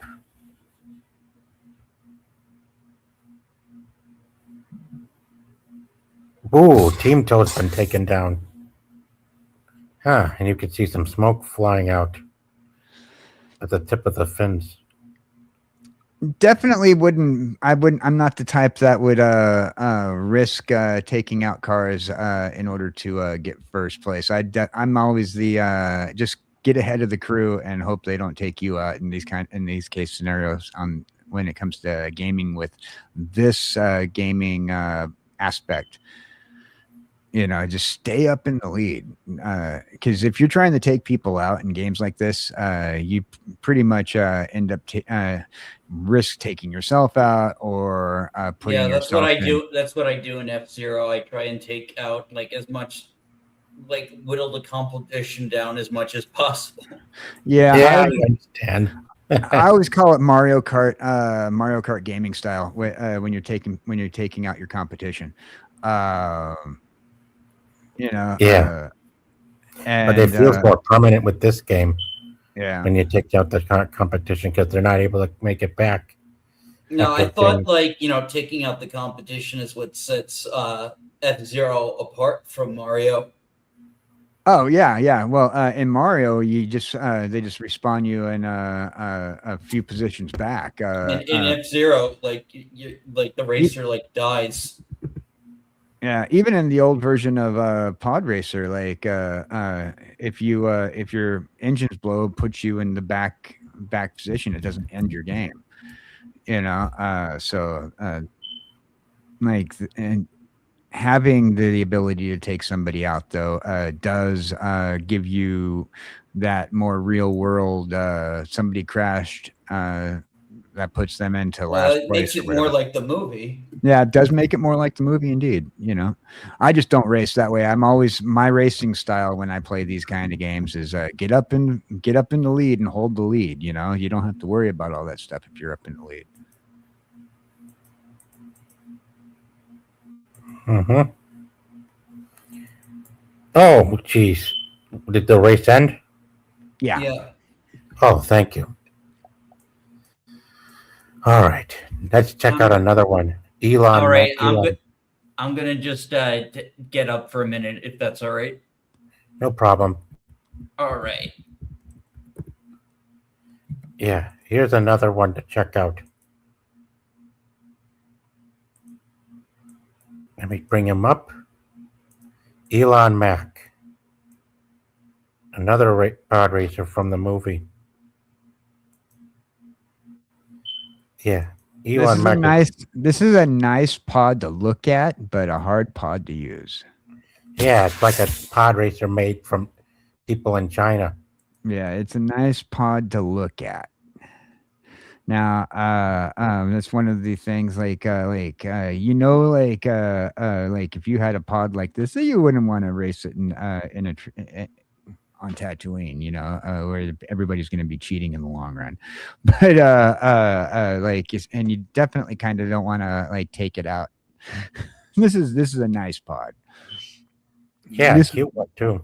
Yeah, if you're on a racing team, you're like, yeah, my team sponsors put a lot of money into this pod.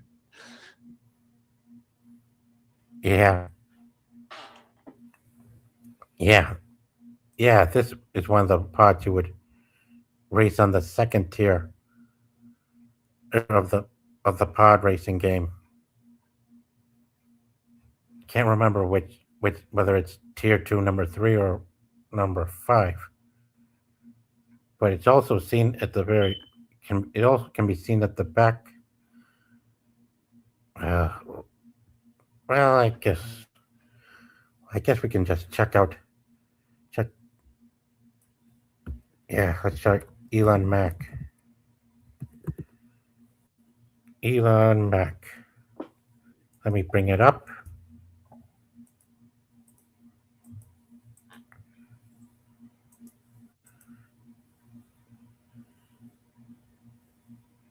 Oh, oh yeah. Here's something to pass some time. Elon Mac versus Neva Key.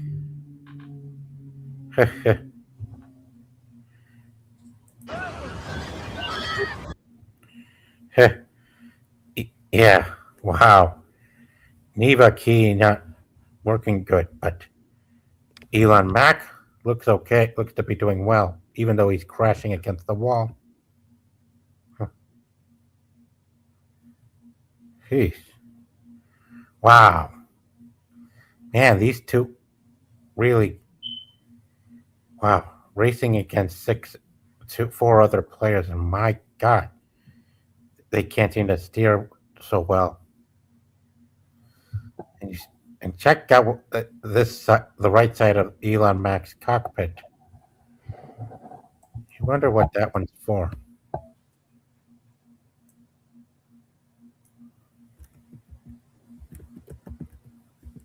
Oh man. Yeah, see, that's why you need to have on a track like this where you have sharp turns. You need something that has that doesn't. This is the he's using a thing that a pod on the bottom that's really designed for straightaways, and because that's why he's not making those turns. Look at that. Every time he's over adjusting, under adjusting, and he's crashing left and right. Now,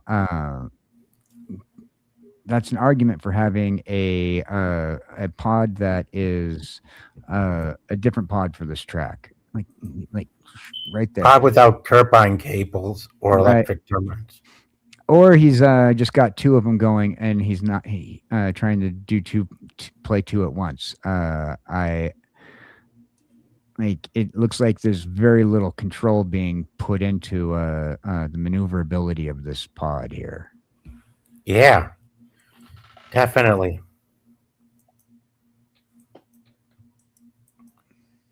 Yeah, he can't. Yeah, I mean, and with the amount of screen space that's being limited to players, it makes it even more difficult to see where you're going.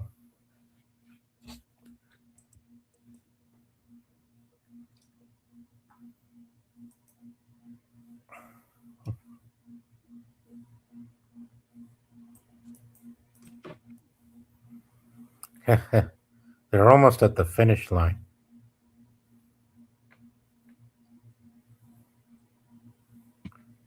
Two pods Oh, I are. forgot to turn my camera back on. Sorry. Don't worry, Dash.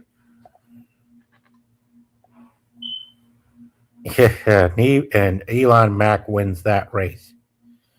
Now we can check out Neva Key on Bing page. Yeah, this is his pod racer, and yeah, said to be the smallest pod racer of the race. He was in the movie too, along with Wang Savage and others who got taken out.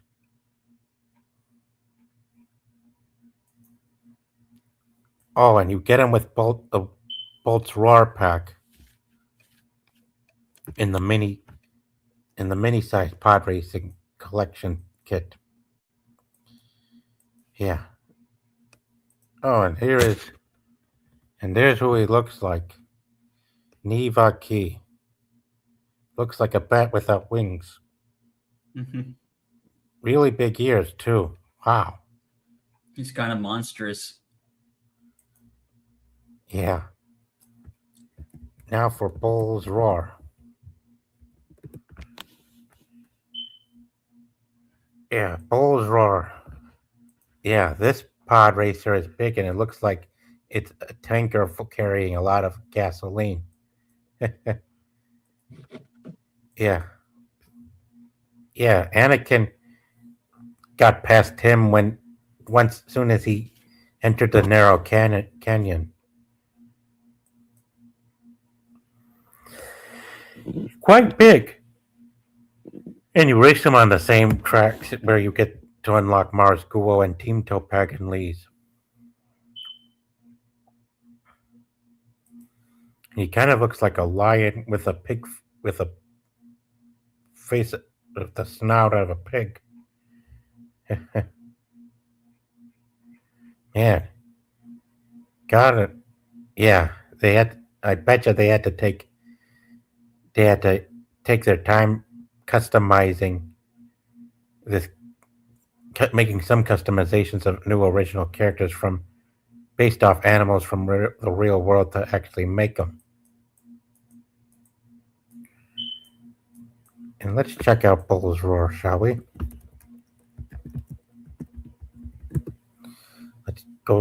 Let's check him out.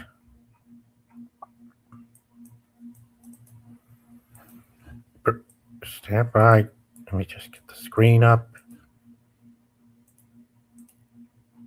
There we are. Bull's Roar. The Zooka Spice Mine. Oh boy, those ads again.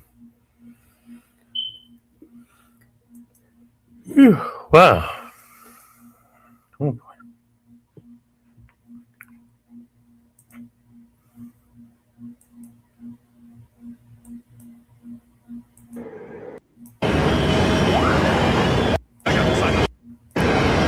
Where he points his muscle.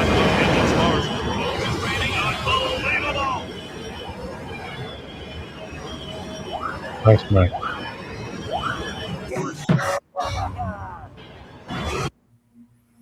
And there they go. Speeding out in the Spice Mine race. Let's see, the Kessel Run. Yeah, you gotta hit that nitro on this one, like right at the beginning. Like, right, he's taking the side cut. There you go. At least that one took the side run. Now that side run's gonna get him a couple of seconds lead. But he already had a lead in the first place, but that's gonna help out a lot. Yeah. Now coming up is going to be a jump. Let's see if he takes it. Yep. I'm sure he will. Because some of the other racers that that we've been. Oh no, he missed the jump. All right.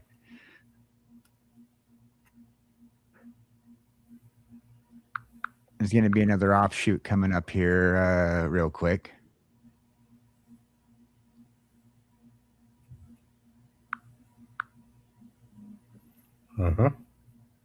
He took the main road. Okay. Yep. Yeah. Yeah. It's a road above the lava.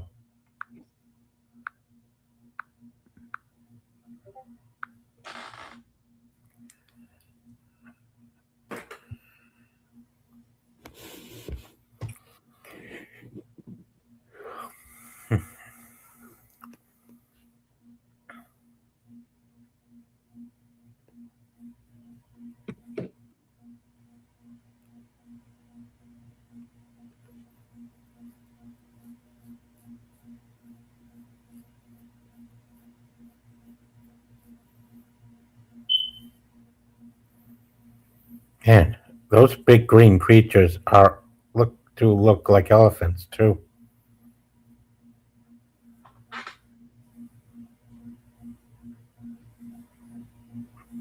I do love the creatures of the Star Wars universe. You know, Star Wars has some of the coolest aliens.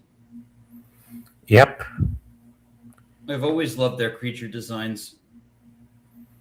Yeah, even though it's getting harder and harder to think of different kinds of characters fundamentally and physically.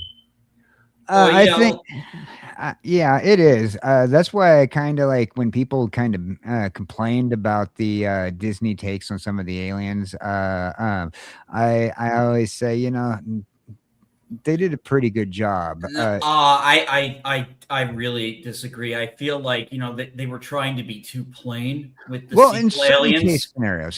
case scenarios, they certain case scenarios they're being too plain, but at the same time, it is hard to come up with ideas that are original. Now, look at what they did, like when you're looking at Star Trek, and they decided, okay, we're just going to go about things and just completely destroy the Klingons and come up with new ideas for existing aliens in the Star Trek universe. At least with what the Disney Star Wars did, especially with the Han Solo stuff, is they kind of like took the idea of these aliens and kind of just like simplified the look. I think they were doing that mostly because Disney thought, well, now that we have these characters, we're going to try to incorporate them into They also seem to our be parks.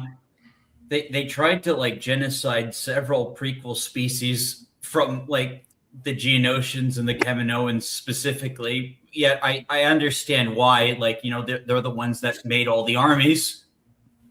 Well, but also, Disney was trying to come up with something when it comes to adding aliens in that they can add to their parks, and they knew they were going to eventually come up with that Star Wars hotel that failed, and they're going to try to bring that back because are they really? Yeah, they're going to try to bring it. it back. Yeah, it's the idea is not lost on them. They just know where they failed at now. And they're going to try to bring it back in a different way. Mainly, like they lost in 3 points. The pricing was way too expensive. The fact that it was virtually a box, no windows. They were trying to do the whole you're going to be submerged into this universe with ships. And secondly, why would you need tickets to a theme park if this virtual hotel is the theme park in a sense? And people wanted to do the hotel and have their theme park experience at the same time. They thought that they could sell more that way. Those were the 3 failing points of the thing. It wasn't that it sucked. It was those 3 failing points mainly. Now, when you're trying to create something that you're going to have people represent actual people and hire people to play aliens that you can put into a themed land, they had to simplify it. I mean, and plus it's I just feel like a lot of them are too gray, too like. They did go generic on a lot of the stuff. The more humanoid characters I can understand. Costumes are expensive. Yeah, I think like the one alien that I think really like stuck, I think it is marketable, is Babu Frick, who it seems to be in the new Mandalorian movie. Wow. Yeah. Now we come to Odie Mandrell. Like, I honestly think Babu Frick was honestly like, if there was like one good thing I could say came out of the sequel trilogy, it was Babu Frick.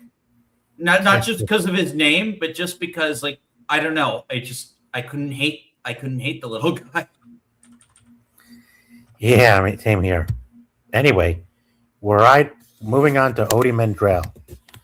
The length of his pod racer is 3.76 meters for the cockpit and 8.69 meters for the engines. Kind of basic, like a couple pair of maracas to host for engines. Yeah. This one, yeah, maracas. Yeah. Oh no. That's the more politically correct way of putting it. I remember when you first saw that they were calling it the Mexican National Pod Racers. Because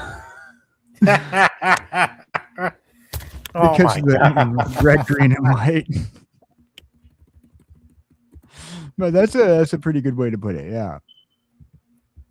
But also back then, if you remember, like when the prequel series came out, like everybody's like trying to, at that point in time, like political correctness was making a major hit. This was before we used the W word, right? And so with political correctness, they were like, oh, well, the Trade Federation, they're Asians, and these species were this and this species were that. Pretty much, they were making a massive attempt to try to cancel George Lucas before cancel culture was even a thing. Yeah. Now, Yeah, you can tell, like, even like Disney, like, like part of like, one of the things about like W culture is to retroactively attack everything as being problematic, and how we're fixing the problem. hey, I hope you guys don't mind, but I'm particularly limited on time tonight. I got an early morning, so if I'm probably going to stick around for about 10 to 15 more Yeah, minutes. I gotta probably get out. To how much longer are we? How many more racers? 2 more after this one. Oh, okay. Okay. Yeah, we got time then. Yeah. we can stick around for 2 more. Yeah, and then we'll rank each of them. Oh, yeah. Oh, rank. I don't think there's too many. I wouldn't be able to. I just put Sebulba in number 1 just because he's Sebulba. Well, Sebulba's one of the top definitely top favorites when it comes to fans. I'm more of a sleek pod myself when it comes down to them. I like the sleek pods, the ones that can do pretty good tilts and barrel rolls and whatnot. That was one of the things I also liked about this race game. It was also one of the first N64 racing games that you can actually change your POV. You can have the cockpit. You were able to have the cockpit POV. You were able to look back and be able to look at you from like if you were in front of yourself. Have that whole different POV look. Like you had 3 different POVs that you can race from and check out for a second. Yeah. I've always been more of the first person POV aspect ratio. Although I felt like I could see the turns coming in that first person POV, while most people who play do like this traditional behind the ship kind of look. Yep. Now let's check out Deadbolt.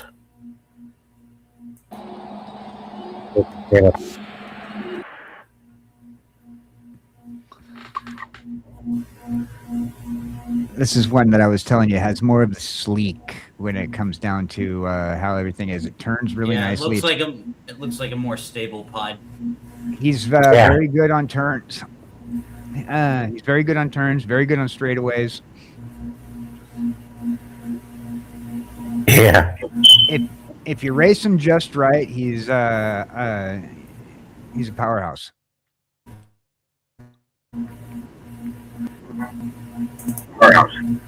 Definitely.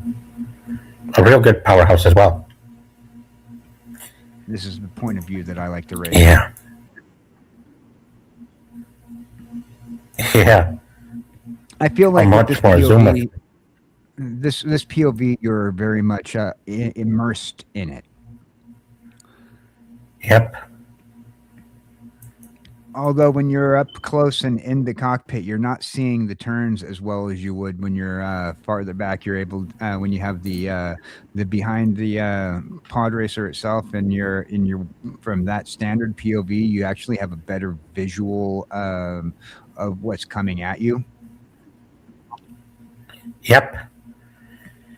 Yeah. Yeah, the visuals are different in this game. Some of the visuals in this game are different compared to the previous one. Yep. To help get ahead of the rest of the crew. Well, he was falling behind. He crashed a few times. He's going to have to take that shortcut, and he's still in third. Definitely needs to hit the ramp. Missed the ramp. Staying down low on this track is going to be hard. You want to hit these side ramps. Yeah, that too. I'm all about the side ramps and the jumps. because those are where you're going to get your extra airtime. You're going to get your extra your time cut off on the track run. Mm-hmm.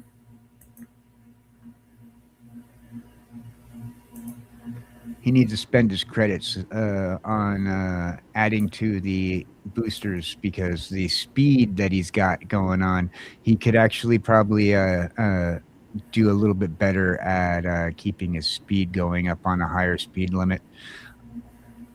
Mm-hmm.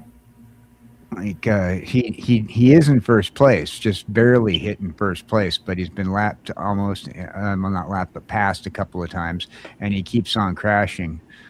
Yeah, and this is the snowy level.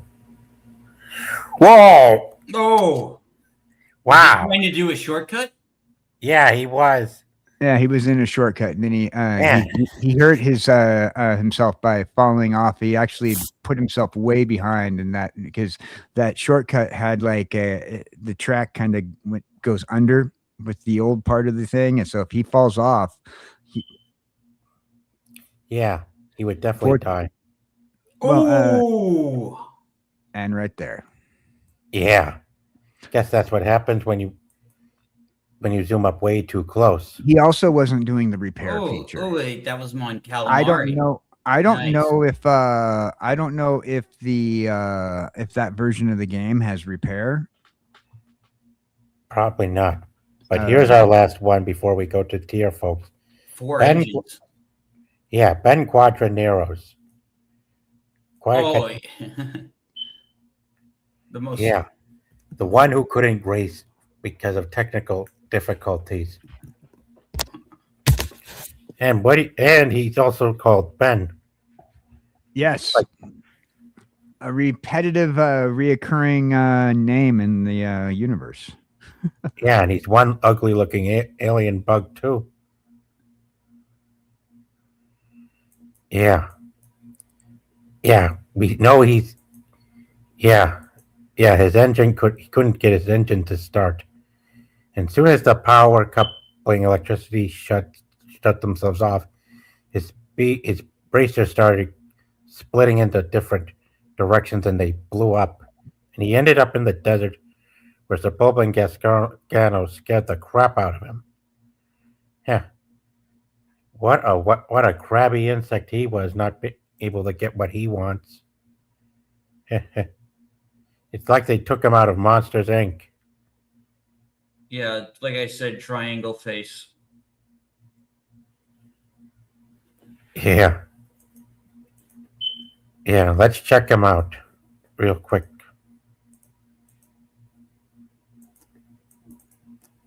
And here's a good one to start. Oh, boy.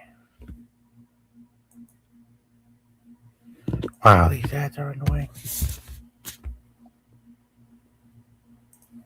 Here we are. This is his level.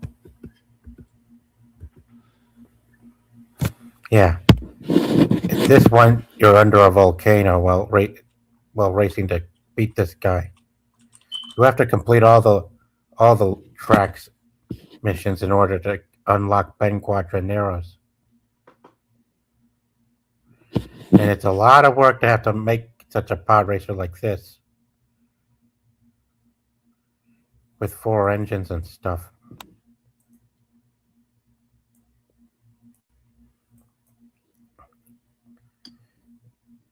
Yeah, racing under a volcano. Gotta be real dangerous, too.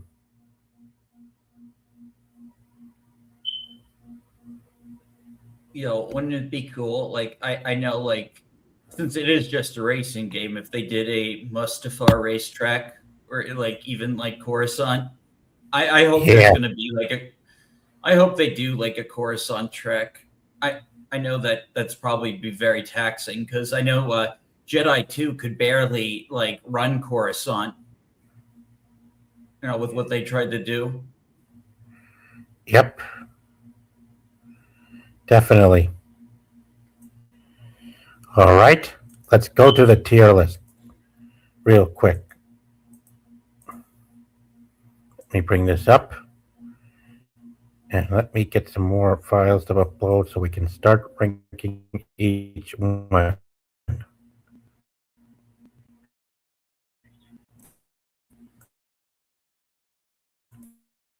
I use this site quite often. Tierlistmaker.com.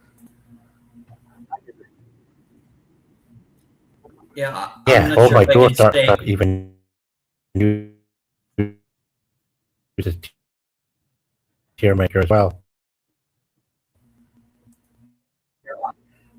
All right. So we know Sepulpa has a good pod.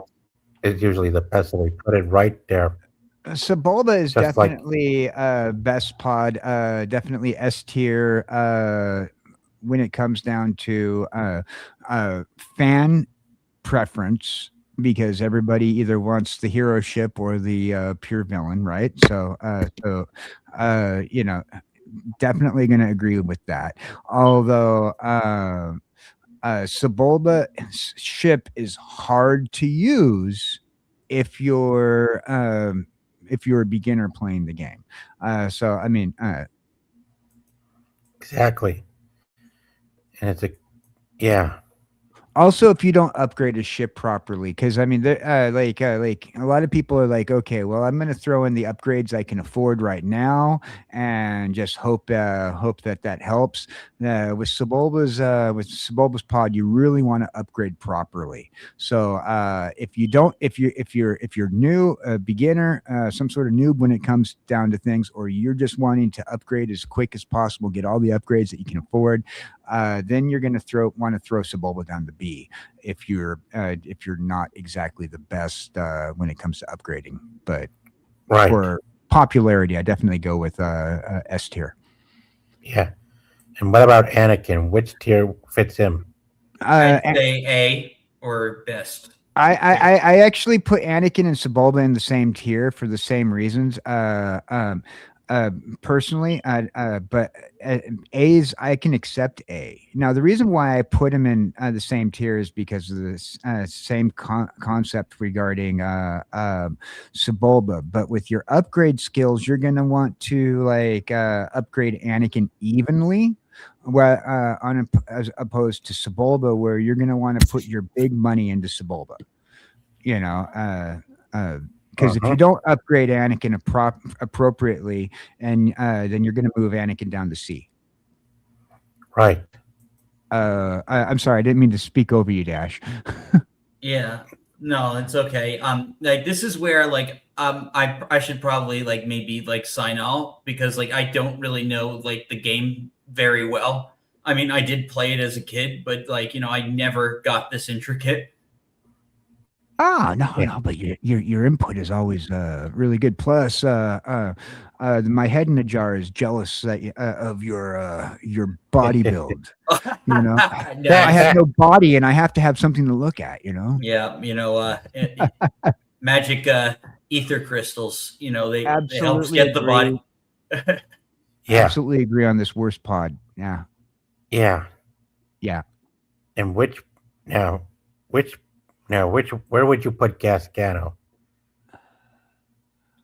B tier. I think B tier, purely because of your ability to race him. He's not exactly the best at making turns. He's not the fastest on straightaways. He's just mid. Yeah, good point. While like he does have a nice look, I mean, you look at his pod and you're like, okay, you know, big old turbines. It's kind of menacing to a certain degree, but then. Now, where would you put Neva Key?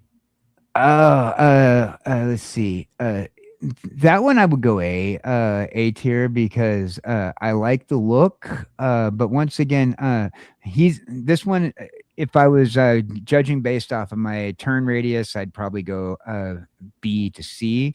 But when you're going with looks and wanting to have something that really sticks out to the eye, it's an A tier. And if you upgrade properly, it's a good ship to race with. Yeah. Now, where would you put Clegg Holdfast? I like this one. I also put him in an A tier, to be honest with you. if like it came between these two ships and my choosing, this one over the obvious, but that's only because I really like the huge turbines, and his like the other one with the huge turbines, they're set up to a point where you're able to when you look at it aesthetically, you're like, yeah, these two ships are going to be more likely to hold up. Now, when it comes down to racing, once again, bad on turns, and I'd probably like if you can't turn very well and you don't level up, you're going to want to go to C tier. Right. Now, where would you put Rats Terrell? I know it's fighting words, but I'm not a big fan of this one. I'm a C tier, maybe high B tier. Low B tier, high C tier. So you have to make your decision on voting for that. Well, I put him in B. Yeah, okay, there we go. All right. Next up, Oldie. Where would you put Oldie Mandrell?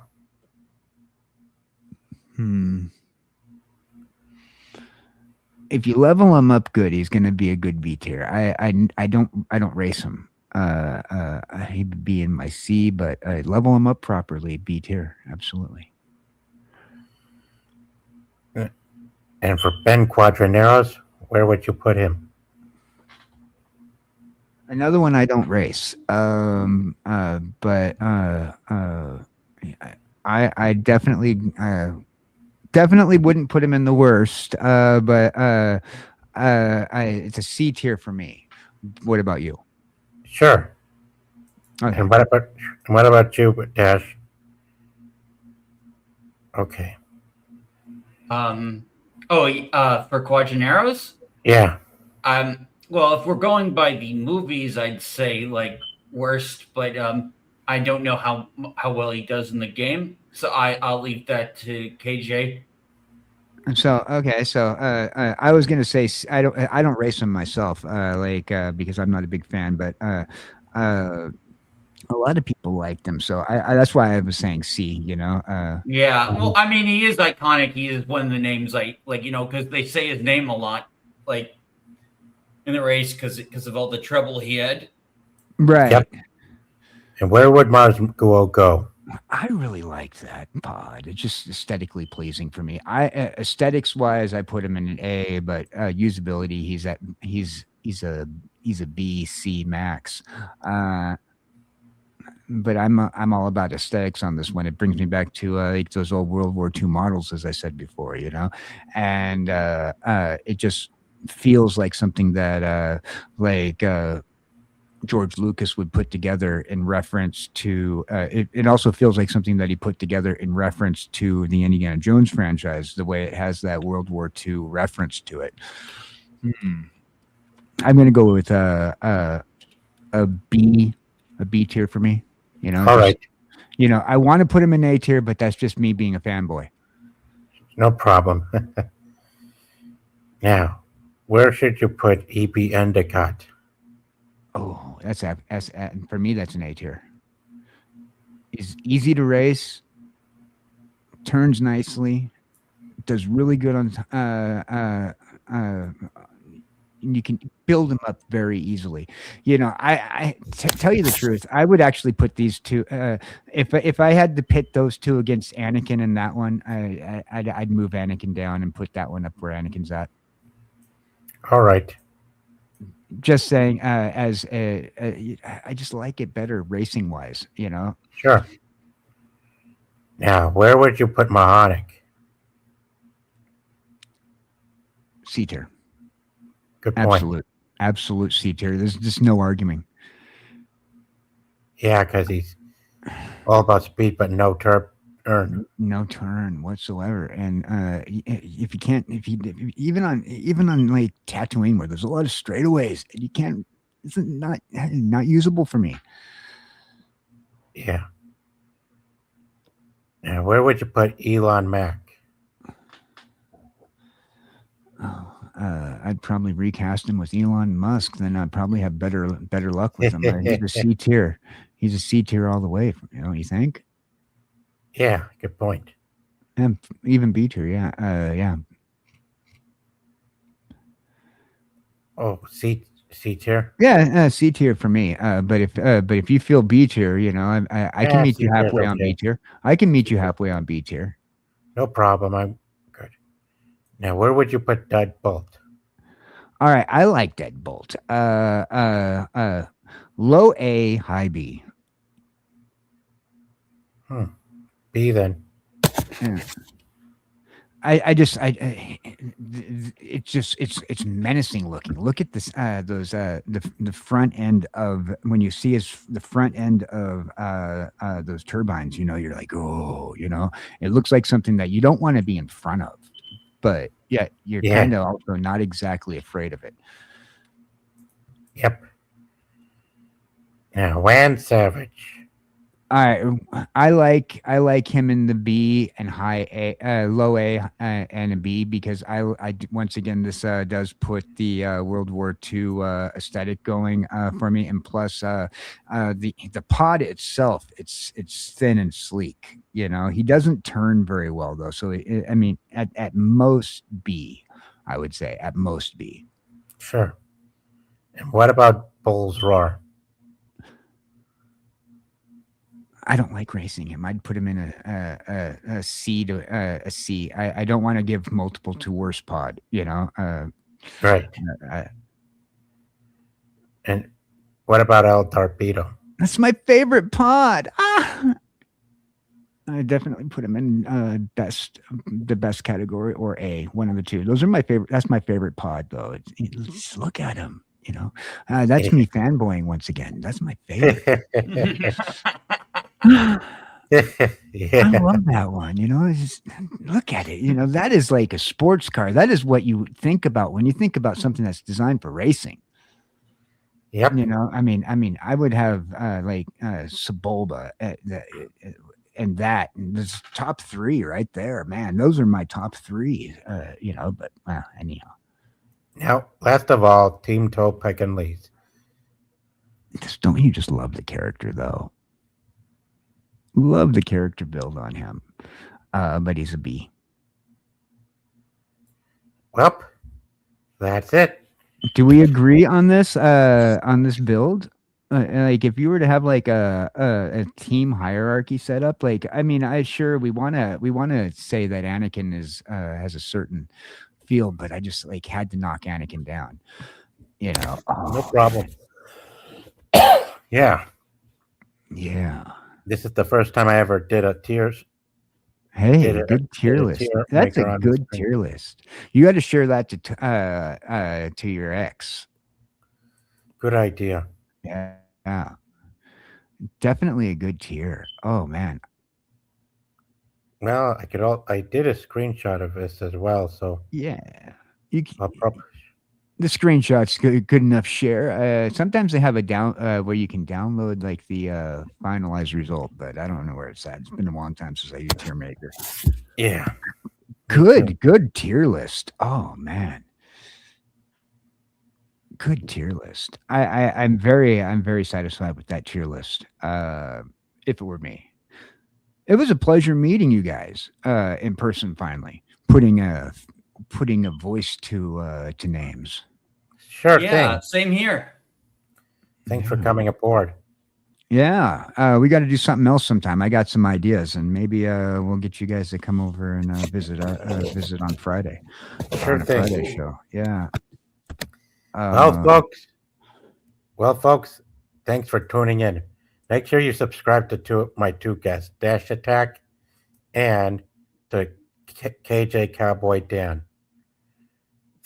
Make sure and be sure to like, share, and share the stream and subscribe if you're new here as well. Thanks again for joining me, guys.